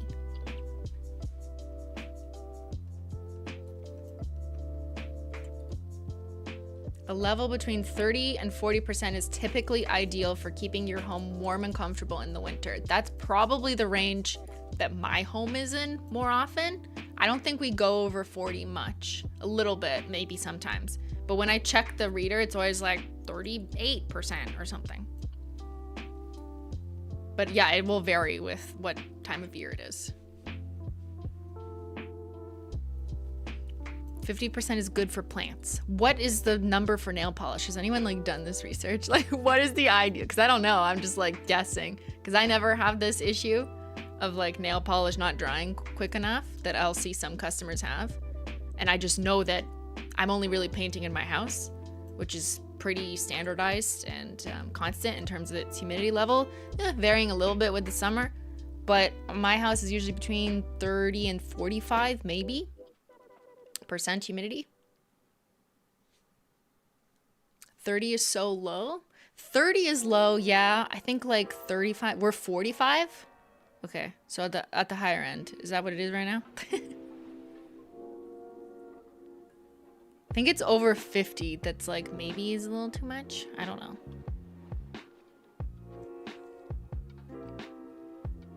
Living in Ireland where it's 80 to 100%.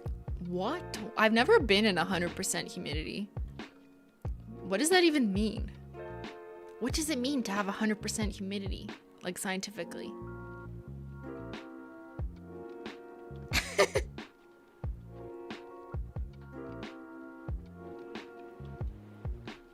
It means you're winning. It means it's rain. It means it's water. It means misery. It's awful. It means frizzy hair. The old condo, it would get down to 20. That's right, Ben. And it was terrible for my skin. Yes. My skin is much better than when I used to live at the condo. I still always have my baseline problems that can't be changed by humidity. But yeah, the condo had no humidity control at all. Like, I was not allowed to control it. Because that's just like, I don't know, the condo building. Okay, we're getting distracted. We're having a humidity conversation here. Also, leave your nail polish capped when not in use, unlike what I just did for the last 20 minutes.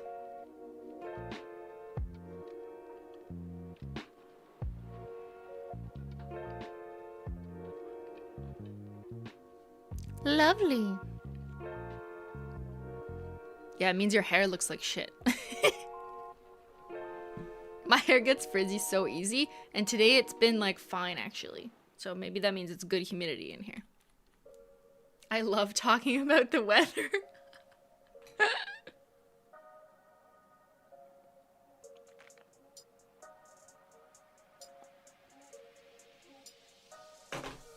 South Carolina has 95% in the summer. What? Yeah, I mean, I've been to Florida many times. I loved the humidity for my skin. It felt so good, but painting your nails in it is actually like not good. So doing that inside where there's an air conditioner and maybe even a dehumidifier might help if that's been an issue for you in terms of like the nail polish getting too thick or it not drying. That's it. Your hair is the best humidity measurement, right? Like mine is not frizzy at all right now, but if I go outside, I'll get fucked. Because I think it's hot again outside, right, Ben? Humidity percent varies by temperature. It's the percentage of total water the air can hold. Hot air holds more water. And that's how you get to 100%. It's just water. Then you walk outside and it's just, you walk into water. Okay. I've painted my nails with cremes. Let's talk about glitter. Hold on. Switching modes. New topic has entered the chat. So you like hollow glitter, but it gets chunky over time. And that's normal. This is very normal for any nail polish. Holo Taco, not Holo Taco, whatever. In fact, all nail polishes can get thick over time because of air exposure. And as you start to use them up and there's more air space in the bottle, it means there's more room, more surface area for air to literally come into contact with your nail polish. What does nail polish do? What is its purpose? Its purpose is to be a wet lacquer that dries when it comes into contact with the air. But if you have air in the bottle, then it's just trying to dry this whole time. Now, obviously, like keeping it sealed will help so it's not like totally gonna dry up, but over time, it is normal for any nail polish, but more specifically glitter nail polishes because they just suck so much shit together. They're just like, they just wanna dry because they're full of like more little pieces, you know, of glitter. And they have a jelly base. And I find with glitter polishes, they are generally thicker in texture, and that's in part to accommodate the vehicle of glitter to load onto your nail. It makes sense that nail polish gets drier and thicker over time. I just wanted to lay that out there. It doesn't mean the product is bad. It is normal behavior, literally for the chemistry and shit that's in the bottle. They get thick over time.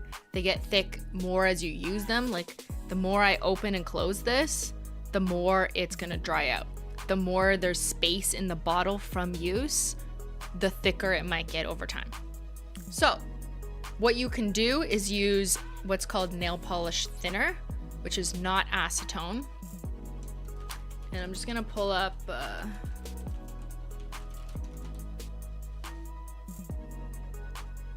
or wait, I don't need to. Yeah.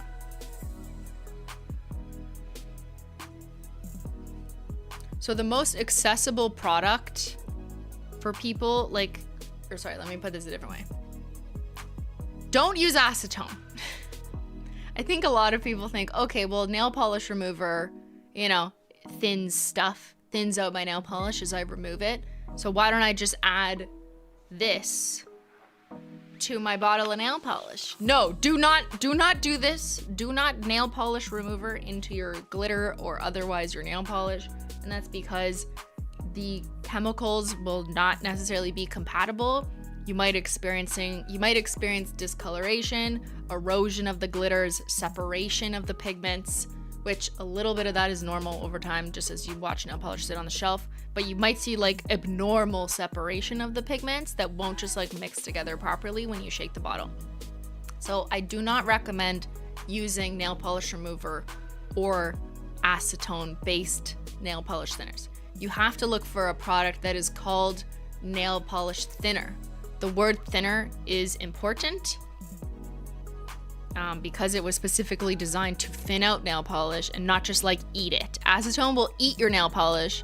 Nail polish thinner will just thin it out and restore it so it feels a little bit smoother. And I'm gonna demo this. Okay, this is Xyler. I've had him for like, I don't know, is he 3 years old, this polish now? Something like that. I've used quite a bit of it. It's thicker. I'll demonstrate to you how it's thicker. So see how like, it's a little thick. It's a little crusty on the top, but that's because I did not clean the top, which you should do. See, he's a little thick. That happens. It's normal with air exposure, especially glitters over time. And that might mean it's harder to paint.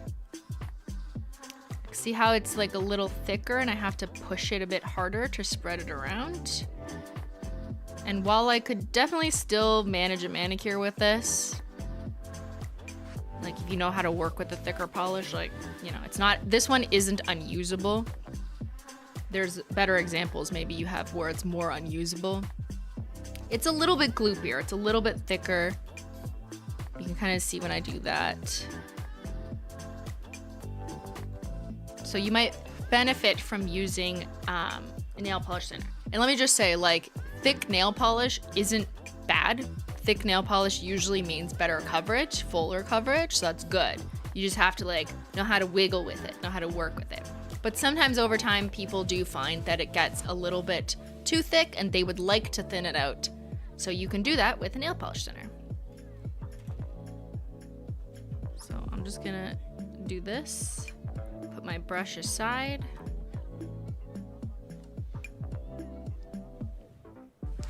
And you would just take a nail polish thinner. Sometimes they come in like clear bottles. It's usually just a clear looking liquid. Just make sure you're looking for thinner. Nail polish thinner, not acetone. A lot of them have like different dispensers. I prefer ones that have like almost like a needle tip, so you can make sure you get it right in the bottle as opposed to like spilling all over. And then you would just go like this and drop out. Now, most companies are going to tell you 2 to 3 drops at a time, which is the advice I will give if we ever release nail thinner, to make sure customers don't overdo it. In my personal experience that is not linked to the sale of any product, I always do way more than that. But a product listing would never instruct you to do like a lot, because they don't want you to accidentally overdo it and then ruin your nail polish, because then they're liable for you ruining your nail polish. Okay, you understand? So they will tell you to do 2 to 3 at a time and monitor. So do 2 to 3 at a time and monitor, follow the instructions, of course. Literally everyone's like, I always do way more. I know, right? Okay, so 1, 2, 3, 4, 5, 6, 7. Sure, that seems fine. Okay, I'm just gonna cap that up. And cap it on. We should do a poll. I'm actually kind of curious, like, how many drops do you do? How many drops? And it's gonna vary depending on how thick you're like assessing your polish. Nail thinner, do you do? We'll do like 20 plus 10 to 19. Do you do at a time? At a time. Yeah.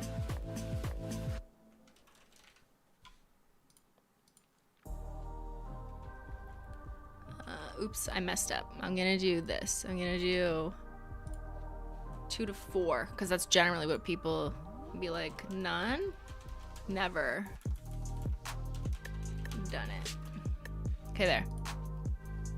Community poll. There is an option for none if you've never used nail thinner, so you can just pick none, never done it. But I kind of want to know. Most companies will tell you to do 2 to 3 at a time.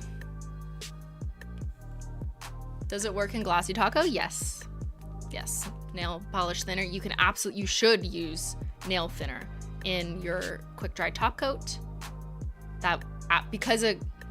Maybe I'll explain that first. No, I'll explain that next. We're doing too many things. Okay. So you're gonna shake up your glitter once you put in the nail polish thinner, or roll it. Some people will yell at me for saying shake. Okay, you can roll it, whatever.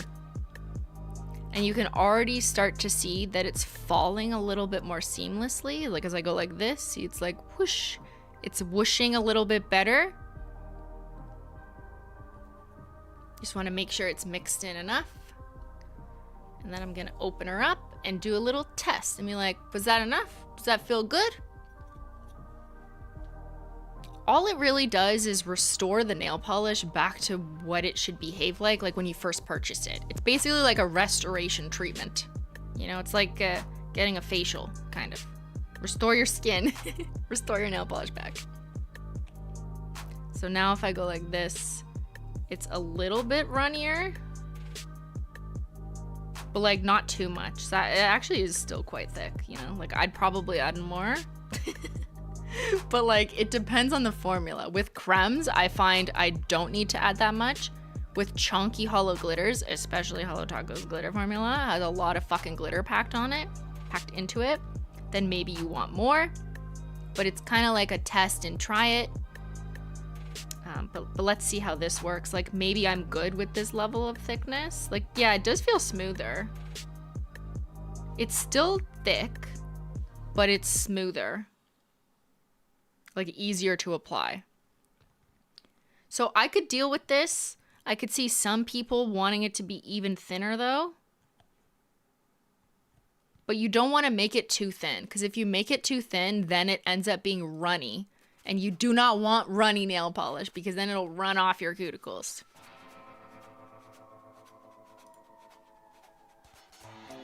What is Menchie doing? Girl, what are you doing? She loves my lecture.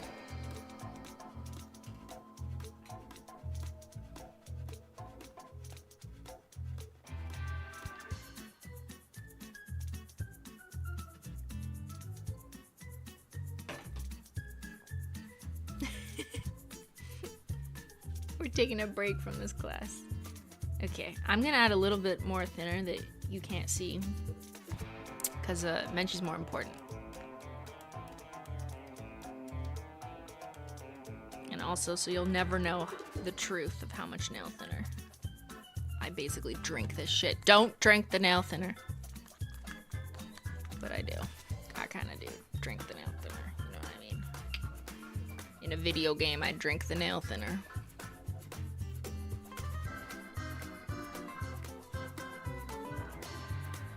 The class is distracted anyways. Yeah, they're like, cats. Cats where? Cats where?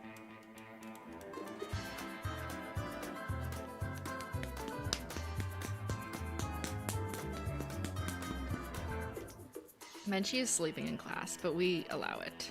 Because she's just so beautiful. She's getting an A regardless.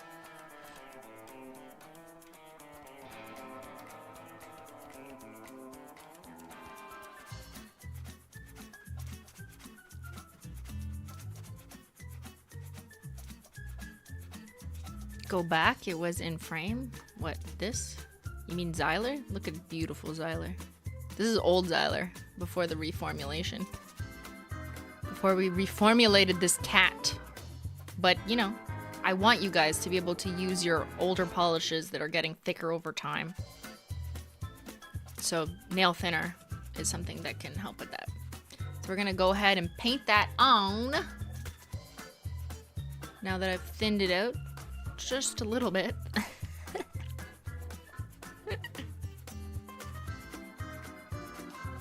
Oh, what you also might find helpful is like the brush might have been a little chunkier. So once you like kind of, you're rinsing the thinner through the bottle, I would like go like this with the brush a couple times to kind of get older gunk off of it and then go back in and dip in. So everything feels a bit fresher, including the brush. And if you're really wanting to freshen up a nail polish, you could just swap in a new brush if you buy like a brush replacement pack. Girl, Menchie, we're in class. Can I buy nail polish thickener if I use too much thinner? No. Follow the instructions on the listing and only add 2 to 3 drops at a time. 20 times before, until you've assessed and reached the level. You can't unthin a nail polish. That's actually like not a bad question. I know he thinks he's trolling and being dumb, but that's actually a good question. Thank you for asking, Ben. It's okay. You know, we understand that there's people like you who maybe don't understand things, so we want to be respectful and helpful. You cannot re-thicken the nail polish instantly. You can't like add something to make it thick unless you're like in the lab and adding more pigments to it. That's different. So like technically you can't, but the average person, like, no, you can't really do that. You can't unthin the nail polish. So just that's why companies will instruct you to make sure that you're not doing too much. Yes, or you can also add extra flour. Whole wheat specifically works better. How many drops of thinner do you do at a time? 42% said 5 to 19. I know that was a big category. 6% said 20 plus. Me, don't tell anyone. 14% listen to instructions, and 39% have never used nail polish thinner. Okay, another question. We're doing research.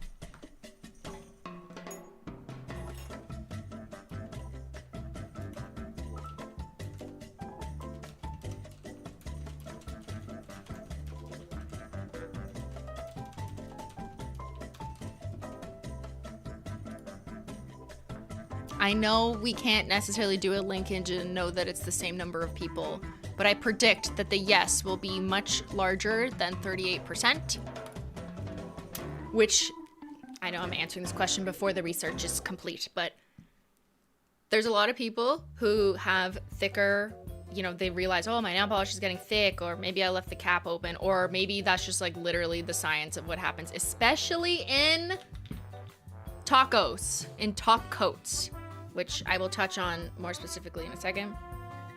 It's normal for nail polish to get thick over time, and that's because nail polish is made of ingredients that once they touch air, they want to dry. That's like their assignment, you know? They're trying to complete their assignment, which is dry. So when a product is quick dry, especially a top coat, and it's designed to be quick dry, it's gonna get thicker over time, even in the bottle, as air enters the bottle, because now there's more space. So that's why fresh top coats that were just recently put in the bottle and, you know, sealed, and you haven't used it yet, tend to apply a little bit better and smoother. And over time, as you open it, you let air go in and hang out with the polish and all that, and then more air is hanging out because I've used like a third of it. It will get thicker over time. That's a guarantee. If it doesn't get thicker at all over time, then that tells me that it's not a good quick dry top coat, because it's not drying. And it needs to try and dry in order to do what it's promising to do, which is be a quick dry product on your nails. I've used top coats in the past that are still really, really liquidy, even after like using some of it. And if you try those out and compare those to a thicker one that is like a better quick dry, you'll notice that it doesn't really do what it's supposed to do. It doesn't dry quickly once it's on your nails. So it's like, to me, it's either one or the other. I don't think there's such a thing as a top coat that never gets thick over time. If your top coat never gets thick over time and you can use it all the way to the bottom of the bottle, it's probably not the best quick dry top coat. I'm not saying it doesn't like look glossy on your nails or whatever, but it probably doesn't dry as quickly as some other quick dry top coats out there, specifically because the chemistry requires it to try and dry once it touches air. And if it does a better job at that once it's like, you know, in your use case on your nail, then it is gonna start to try and dry in the bottle. Does that make sense? Like, too long didn't read. If it doesn't get thick over time, it sucks. Like, it's just not as good at being a quick dry product. This is a long lecture. Yeah, all that to say, Menchie has no shame. So it is normal to me and normal that your top coat is gonna get thick over time. You can just use thinner to help restore it. And let's take a look. Have any of your nail polishes gotten thick over time? 95% said yes, and that's normal.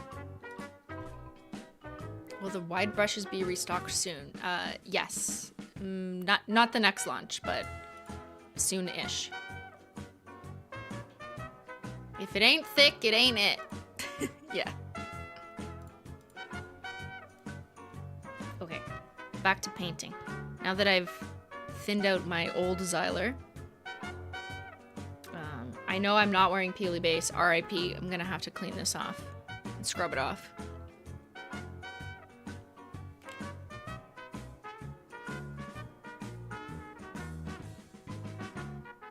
But now that I've added thinner, I'm getting a more even and smooth application while still respecting the chunkiness of the glitter, you know, to get that coverage.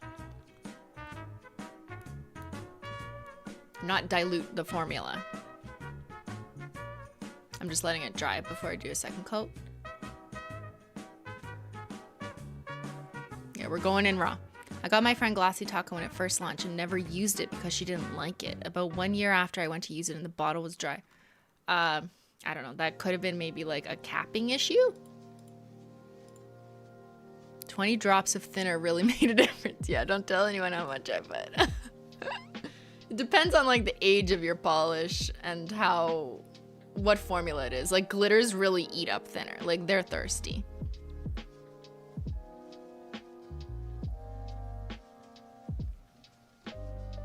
I get bubbles in my top coat after using thinner. Really?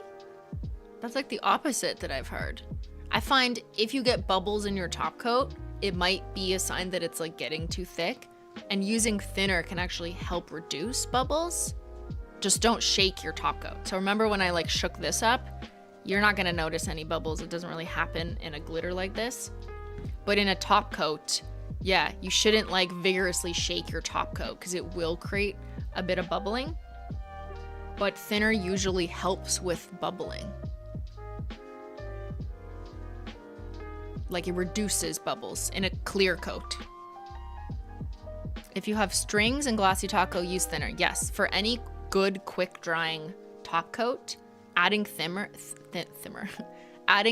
can help reduce like stringiness, thickness, and bubbling. My top coat got cloudy after using thinner. It might be the type of thinner that you're using. Thinner should only have, thinner that is compatible with most products should only have 2 ingredients. I think it's, what is it? Butyl acetate and ethyl acetate. Testing my memory. Menchie. Okay, she's done for the day. We'll take her off.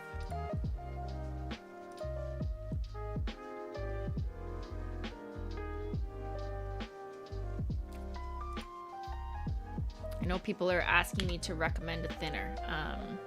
How about I'll recommend one to you later this year, okay? How about that? All right, I'm gonna put on second coat of Xyler. OG Xyler. That's why Menchie left. She's like, I'm disappointed you didn't put pink that would have matched so nicely with the purple. Rude. And I was like, come on, girl, it's fall. All right, that's 2 coats of Xyla. Xyla.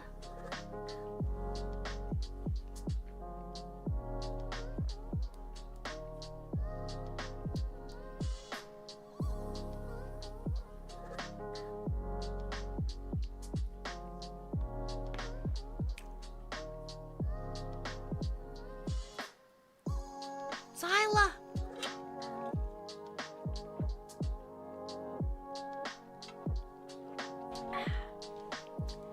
Woo, how is it tooth? Oh my god, I've been painting my nails for like 4 hours. What tool do you use for cleaning the bottle? Cleaning the bottle. Oh, like cleaning the bottle because you're taking nail pictures and you don't want smudgies? Is that what you mean? I do this a lot because I'm like constantly going like this for like my videos. Don't use nail polish remover. You want to know what I do? It's kind of disgusting. I'm disgusting. It's fine. I just use paper towel because it doesn't leave fibers. Kleenex will leave fibers and so will these. So I use paper towel and then I go like this. And then I go like this. And if I like put enough pressure and wipe and then I go back with a dry side, I find that really helps clean the glass, and it also cleans the hollow foil without destroying it. So if you're doing photography of the bottles and you don't want fingerprints on it, this will apply to 2% of you. Do this. Okay, don't use Windex, don't use acetone. That could like erode labeling on any bottle. There. If you got nail polish on your bottle, then get a Q-tip and like take it off carefully, okay? And then lick it, then eat it. Why is Ben calling me? What? Hey, I have a question. What? Sometimes when my nail polish gets old, it doesn't get thick, but it starts making a noise. It sounds like this. No! Ban the man in my house. Please. Oh, I literally, like, I have an aversive reaction to the hummus machine now. I don't know what it is, man. I don't know what it is. He's interrupting this lesson. As I was saying, should have sent it to voicemail. Fuck me, right? fuck? It happened again. It is just so aggressive. It feels like a violation of my eyes, my ears, my soul when the fucking hummus machine goes on and it's on for like 7 minutes. I'm gonna hear it for the next 7 minutes. It's gonna give me a migraine. And he wants me to have a migraine, you know? He calls me and he's like, it's time for your migraine, Simply. I'm being oppressed by his hummus machine. It's true. Okay, where were we? Okay, if you get nail polish on your bottle, then you should do a spot clean. You can put acetone on the glass. That's fine. Like you could do this and wipe it off. But don't put acetone on your pretty hollow hot stamp because yeah, it will erode it. I know because I've spilled nail polish on it. But like, you know, most people don't throw a bunch of acetone on their bottles, so it's usually fine when you're wiping the cap, or not the cap, the neck, like, which I have not cleaned at all. Like, look how nasty this is. This is not clean, okay? Also why it's getting thicker over time, because it's probably not sealing properly. So in that case, I also recommend doing the paper towel method because that will leave the least amount of fibers in my experience. So I just like rip off a piece of this, kind of go like this. Oh, Jesus, almost put it on the microphone. Okay, shh, we're good. There's just a bunch of cat hair on my microphone. You take acetone, you go like this, and then you go like this. I just can't do it because my nails are like not finished, you know what I mean? So I'd kind of fuck them up. And then you, with this in my hand, I would go like this and I'd twist to kind of get it off. Just do the twist to get the gunkies off. You can also do surgery if you have some gunkies that won't leave and kind of go like this around the brim. That's helpful, especially if it's kind of dried up. You could go like this, get it out of the crevices, and just wipe it off. But that will help with general maintenance and care of your nail polish bottles so you don't end up like this, okay? Don't do what I did. Acetone will ruin the cap. Yeah, but you're not dunking your cap in acetone. You're just using it to wipe it off, and acetone evaporates really easily. So by the time you like wipe and clean off just the side, we're not putting acetone inside, to be clear. We're not dunking acetone. It's just like put it on your paper towel, do a little bit of the twisties, and then just do enough so that you've cleaned the outside of the glass, and keep rotating until it's clean enough. And then there shouldn't be any acetone left because it evaporates quickly. It's not like it's still wet. And then you can put this back. That should be fine. Thinner also works. I just prefer not to waste my nail polish thinner on cleaning. Like, I'd rather just use acetone to clean. But like, yes, you can use thinner too.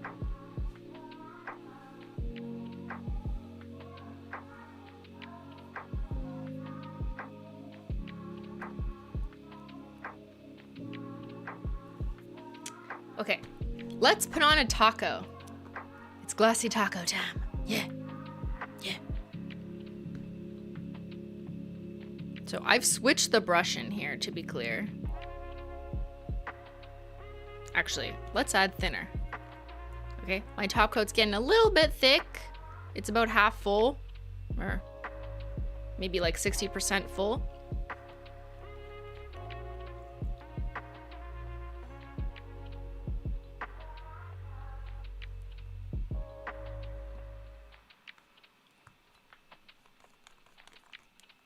Use a little bit of thinny thin.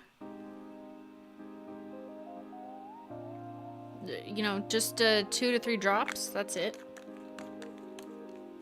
That's all I did, as you can clearly see. Now I'm not gonna shake it vigorously, but maybe you can kind of see before it gets mixed. Or it's harder to see because gravity. You know what I mean? Like, maybe you can see it more this way. Before you mix in the thinner, you should see like it kind of looks a bit filmy. Because it's separated, it's not like fully blended. I can see it better in real life. But with a top coat, I would just roll it around so you could go like this instead of shaking it vigorously. Because if I shook it, I would get a bunch of bubbles.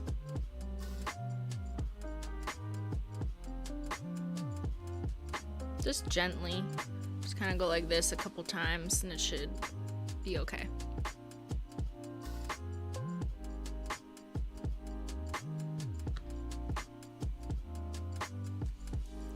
This is Glossy Taco, but I switched the brush. This is a thick brush, or wider, but it's flatter and is more like a paddle brush. Will you ever release an extra large bottle of Glossy Taco? No. The first obvious reason is you're not allowed to ship products over a certain milliliter. And I'm aware of companies that do that. I'm also aware that you're not allowed to ship certain things in certain quantities, because nail polishes has to go under certain material classifications, and we follow rules. That's not the only reason though. The other reason is like, for the other reason I said about air exposure. So if you have like a really large bottle and you start to use up more, and you're gonna have more surface area in that larger bottle. So it actually increases your drying out time of a quick dry product. So in some ways it's actually better to get it in smaller bottles at a time instead of having a large bottle that's just like more and more increasingly exposed to air. That's the other reason. How come they can do it then? Well, I don't know. I didn't say they can do it. Just they do it.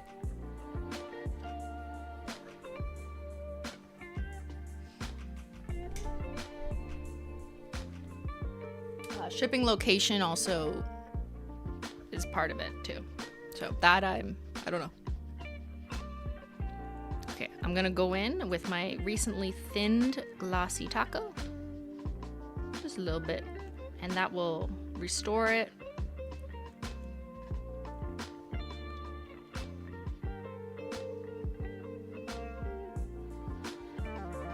So with your top coat, you want to make sure you go just... Oh, sorry. I'm going to adjust my camera. Sorry. I'll have to explain it again when I fix the focus. It's because it's autofocusing.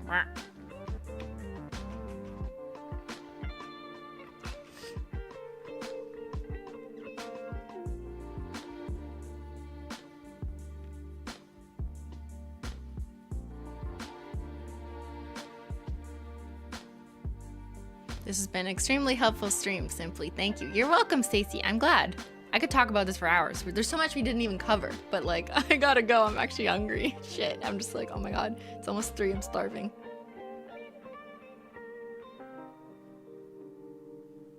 Okay, let me restate now that I fixed my focus.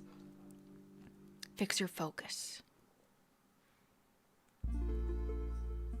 So with the top coat, in order to make your nail polish last longer, one of the reasons why it's also good to not put nail polish all the way up to the cuticle is so you can actually make a little bit of room for your top coat to kind of to coat just over it, to just like tip over the edge, to go a little bit further than where your color nail polish is, so that it can really seal it in from corner to corner. So I'll do that now and kind of show you what I mean, but like it requires like a super macro zoom. So like I'm going just past the purple, just a tiny bit. And the only way I'm able to do that is because I left a little bit of room. Now I did get some on my skin, which happens, whatever, because you know, I want a thick, even coat. So I'm just gonna go in with my cleanup brush as always. Can you read the Miss Super Chats? Yes, I will in a minute. In a minute.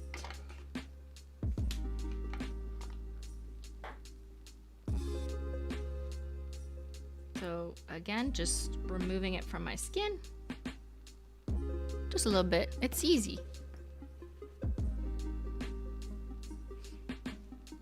Oh, for shrinkage. Yeah, why didn't I think of that? Okay, the other reason why you want to push the glossy taco just a little bit past your polish is not just so it like seals it a little bit better, so it prevents chipping, but it also helps with shrinkage, which like shouldn't be a problem for most people using the average top coat. Some nail products are more prone to shrinkage than others, but just out of an abundance of precaution, it just like you generally avoid that error or that issue if you put the top coat a little bit past the polish, because then if it does shrink a little bit up, it like basically meets the nail color and then it's fine. So shrinkage is when the top coat starts to like get pushed in, like it looks like it got sucked back a little bit. So even though you applied it where you thought you did, it shrinks and like folds and kind of pulls back on the nail. It tends to happen more with products with toluene or DBP, which are no longer in any HOLO Taco products, or only one of them was before. But that's just like, I don't know, there's some chemistry related to like why that can happen more with those products, even though they, you know, people find that they dry faster, or like not necessarily faster, but just like harder. Glossy Taco has never in my research or customer on average experience been susceptible to shrinkage. I think some people have found that issue with other top coats. I have too in the past. I like wrote a blog article about it like 8 years ago. I used to be a cosmetologist, but honestly you learn so little even about nail polish application, so this is helpful AF. Oh, interesting, thank you.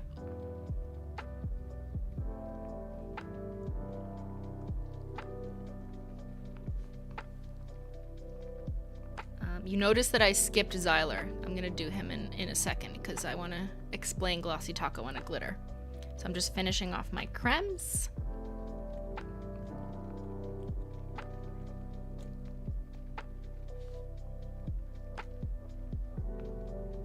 So I'm kind of going just a little bit past the bottom.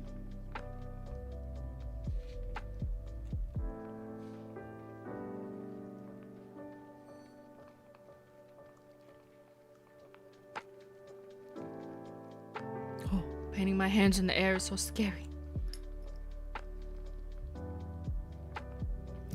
And you might notice that I apply it like a little bit thick, and I think a little bit of thick application, and by thick I mean like I'm floating it on more, I'm being more generous with how much I put on the brush. I actually went back and dipped in for a second time, more so for my thumb because my thumb is just like much bigger than my other nails. But I find a thicker-ish application of Glossy Taco leads to a more even application, like it's just super smooth and I'm not seeing any nail brush lines. What's that? Yogurt! Thanks, man. Uh-oh, eating with wet nails challenge. Here, you guys want some yogurt? Thanks. Wait, I'm so mad at you for that hummus. Hummus boy? Okay. Berry break. Oh my god, look at this delicious yogis. Oh, yogurt and granola, it's the best. Okay, I know you don't want to hear me eat it, so I'll just kind of go like this.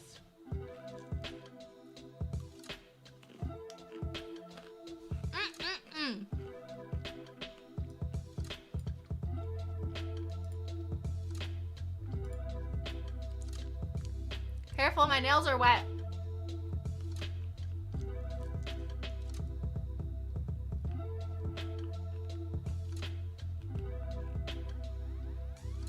This is an apology yogurt.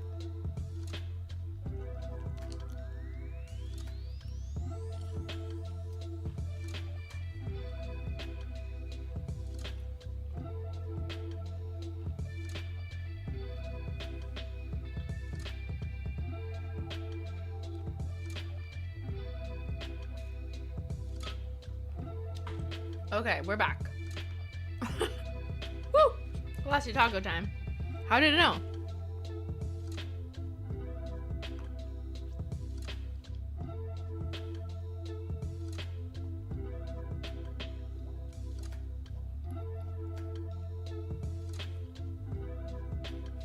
I'm painting my nails in Bury Me and Hollow. I'm a thin brush girly and just swapped brushes. The thin brush helps me be more precise and I get less polish on my skin. The great old debate of which thickness of brush. Should we do it again? I already know a bunch of the results from like 8 million polls we've taken. Or, not 8 million, but like 2 for royalty. Which what? Simply, which brush?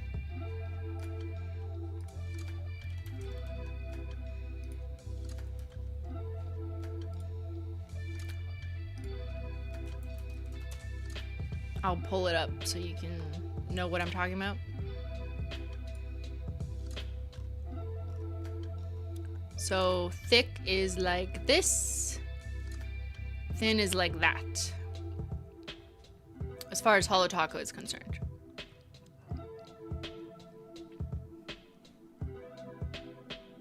We've had this discussion many times, I know. And unfortunately, it's so personal. Like, there is no way to do it for everyone. And some people like would benefit from an even thicker than that. You know what I mean? Some people might want like the perfect size right in the middle.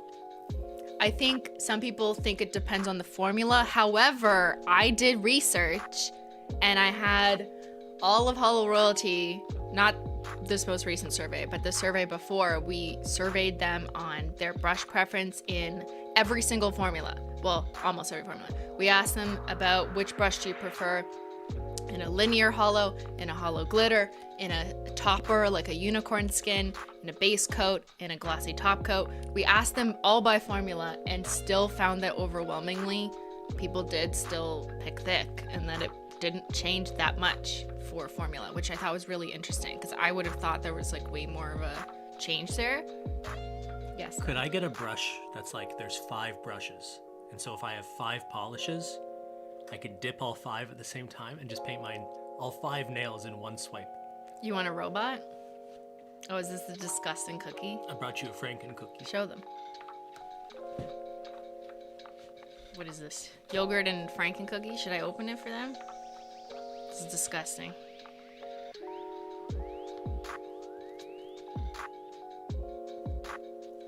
Why do I live here?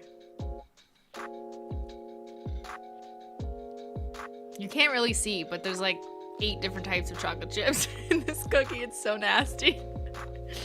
It's actually not that bad. I thought it was gonna be grosser. Why is it disgusting?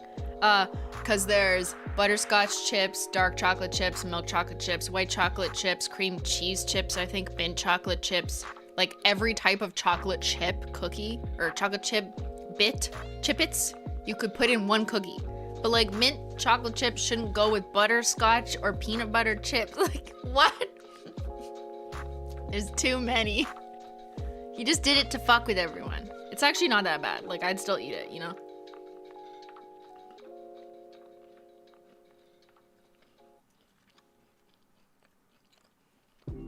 It's only bad when you hit the mint and the peanut butter in the same mouthful. Then it's like, what am I eating? Ah. Overall, it's fine though.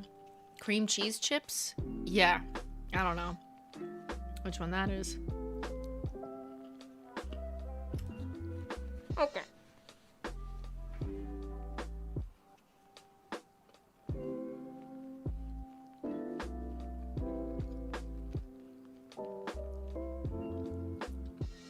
Yeah, it's an everything cookie, just like everything taco. Which I should have put on instead of a glossy taco. We fucked up. We fucked up on the last step. Okay, where was I? All these distractions, man. I can't focus in class. I'm putting a glossy taco on glitter. Glitter dries down textured because it's glitter. Duh. So you might need 2 coats, or you don't have to. I don't really care. Like, I don't care if it's a little bit textured. Some people do. But you can apply the first coat a little bit thicker. Excuse me. Glitter polish is hungry. It's thirsty. It's thirsty for nail thinner and for top coat. It will literally like eat your top coat in a good way. It kind of like sinks into the little crevices. You may not notice it immediately after you apply, but if you wait like 10 minutes, you'll see it kind of like sinks down in. That's normal. So like right now it looks uniform and glossy. You can kind of tell by the reflection in the light, but give it a couple minutes, it'll sink down. And if you so choose, you could do another top coat. I've seen people say, well, why don't you do like basically like a ridge filler, but for glitter? And like you could do that, but I find it's kind of redundant because like if you're gonna do that, then you need to put on that coat and then a top coat. So now you've just put 2 coats on. Or you could just put 2 coats of top coat and not need a different product. I don't know. I mean, I don't care. Like you could do that if you want. I just don't think it's like super necessary when you're already doing 2 coats. If you want it to be smoother.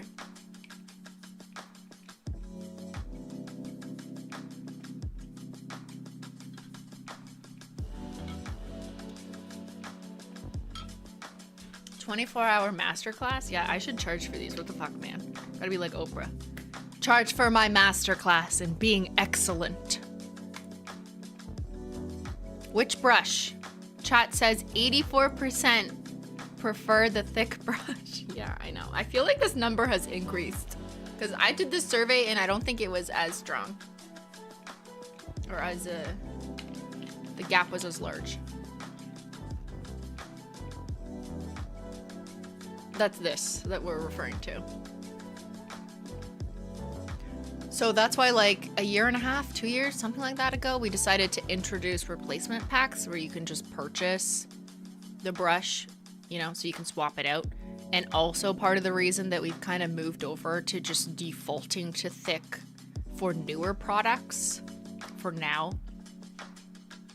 And should we ever decide to fully transition our catalog over to wider, then it would not be instant. It would take like a long time to fully move everything over, as you can imagine, just for like inventory and stock operational reasons. Like that's just not gonna happen. But for now, you can pick up, you know, the thick or the skinny. I mean, well, you can't pick it up now because it's actually sold out. So I'm lying. We will be restocking these. Not this very soon imminent upcoming mini launch, but hopefully by the one after that, like by birthday, then they should be back. And we're also looking into, you know, how to make it a little bit cheaper. Maybe they come unassembled or something, you know, so we make you do the labor, but you pay a little bit less. Looking into that.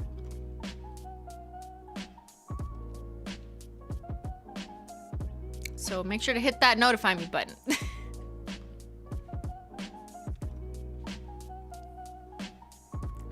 However, we still have a lot of the assembled skinny brushes. So those will probably stay the same because they're already made. They're already ready for you and assembled. So we're not going to unassemble them. That'd be a huge waste.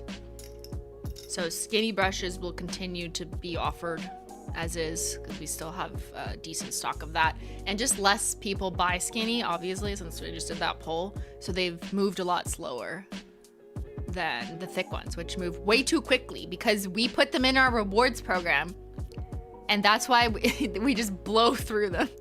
And I've noticed that anytime we put something in the rewards program, it's like, it's good because like you guys basically just get it for redeeming points. So you're not paying for it directly. But then like we end up with no stock because you're just redeeming that shit, which we love, but it also creates a bit of a problem because then we're like, shit, we got to make more. We can't keep up with everyone redeeming these things. So it's a good thing to put it in rewards, but then it's also a bad thing because then we have no stock. Solve my business problems, chat. Okay, that's what we're gonna do today.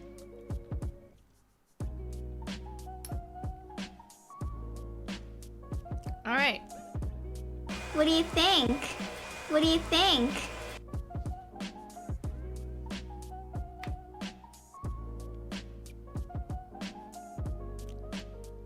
What do you think? This is a nice fall mani. Simple. I like it. We filed our nails. We cared for them. We prepped them. They look good.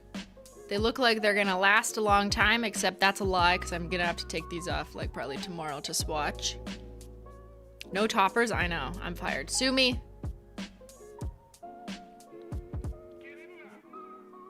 But it's kind of a nice change. Bit of a different color story. Let me just get out all the goodies again.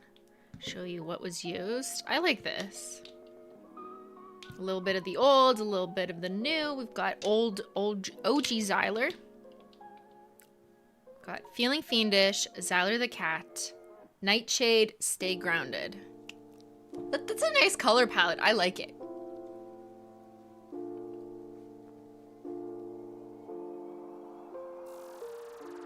I wish they were matte. You could absolutely make it matte, and I would actually recommend doing matte taco after glossy taco has dried so that you get the benefits of it staying a little bit longer, being smoother, and then you add matte taco just to make it matte. I will say that matte, by definition, its coating isn't as protective.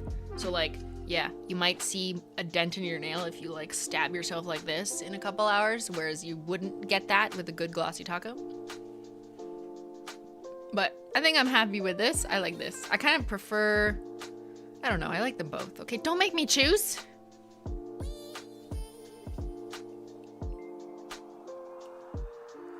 They look perfect. Like a palette cleanser. Yes. Lovely. All right, and I think that, yeah, that wraps it up. I hope you guys enjoyed Nails 101 Part 2, Part 3. What number is this?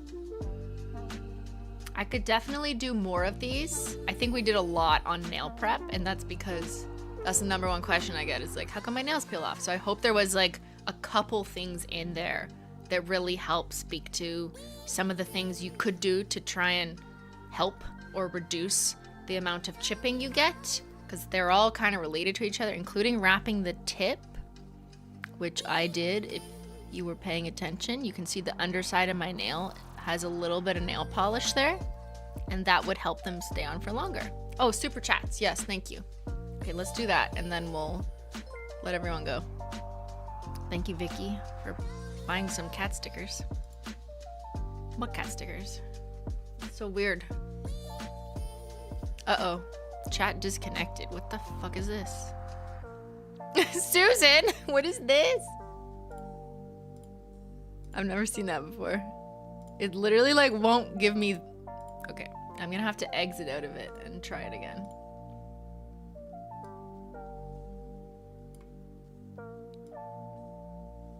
Susan says, it's been 4 hours, Simply. Why isn't it working? No! Look, it won't show me fan funding, the super chats.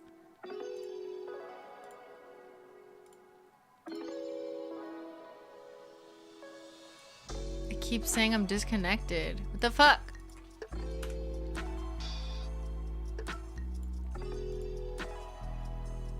I'm sorry, guys. Yeah. It keeps disconnecting me. Hello? Are you there? Okay, I can only see the ones that are still in the last like 5 minutes and they're still sitting here. Thank you, Keely. I'm so glad it was helpful. Welcome to the Menchie Gang. Okay, that's all it shows me. It only shows me like the last 5 minutes. Well, that's annoying. Yeah, sorry guys. Normally I can just do this. Hold on, let me try one more thing.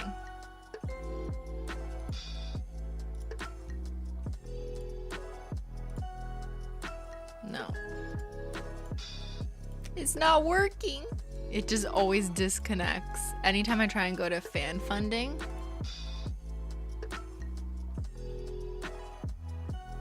It's a global issue. It doesn't work for me too. Really? Okay. Weird.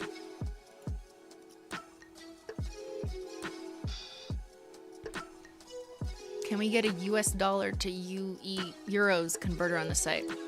I have like mixed feelings about that. Honestly, I kind of want to take it off for Canada because while it's nice to, as a Canadian, while it's nice to know while I'm shopping on a lot of US websites, which I do on a daily basis, I guess. Not daily, but like, you know, a lot of what I do is like I buy stuff from America. It's nice to know how much something is in my currency, But then sometimes the customer might accidentally think that means it's charging you in that currency, which is not the case. They are not the same thing. So even by providing Canadian currency options to like browse our website, we'll get Canadian customers say like, I'm confused, I wanted to pay in Canadian. And really the only solution to that, so there's no confusion, is just to remove the ability to see in Canadian currency, which like honestly like I want to do, but just keep forgetting. Because I don't want people to be confused, even though it does say in the FAQ, but like no one reads there. Because you can't just accept in another currency. It's like way more complicated. So if we put European currency so you can view it in European currency, that means we're gonna have more customers thinking they're able to pay in euros when they're not. It will always just still charge your card in American, and then your bank will do the conversion and it'll tell you on your credit card statement. I am well versed in this. I've known this as an international customer who routinely buys from the States for like the last 10 years. But I understand for someone who's not that used to purchasing internationally why it's a bit confusing. So sometimes the easier solution is just for the business to remove the possibility for confusion, even if that removes like the convenient tool of just knowing what it is in your currency. You know what I mean? Another hard business decision. And also, like, as someone who is a different currency than, you know, the way the mass America operates, is I kind of just like know in my head, you know, I've just gotten used to like calculating, it's plus this ish percent. Or I just use Google, and I'm just like Google, like what is $100 US to CAD? And then I just know, and that's the answer. You know what I mean?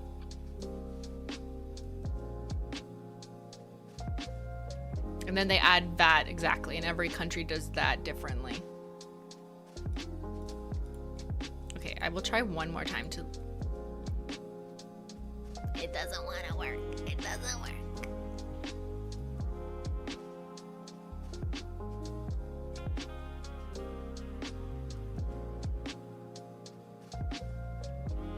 I don't know. Yeah, sorry chat. I can't pull up the super chats. I'm sorry.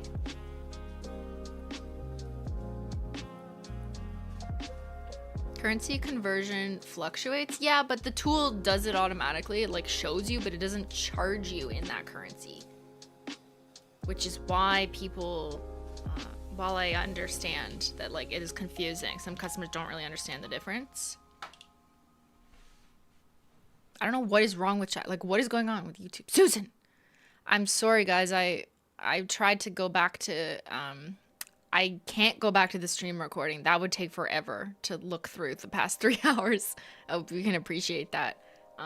So I won't be able to do that. I'll try one more thing on the back end. Oh my god, that's literally broken. Like, what? Look. Even when I try and go here and I go to viewer activity, it's like dead. Normally I'd see stuff here. I just think something went wrong. Hello? That's fine, but this is broken. Okay, it's literally YouTube is broken. They deleted it. They deleted it all.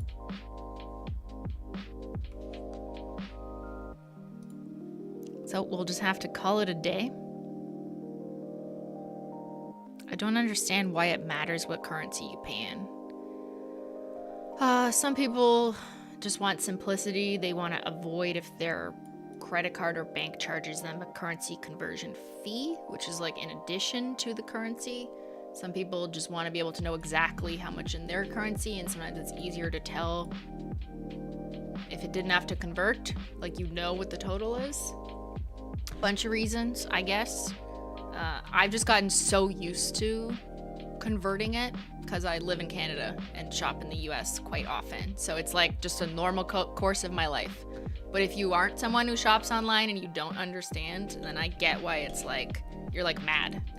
You know, I'm just used to it. Like, it's just life for me up here in Canada.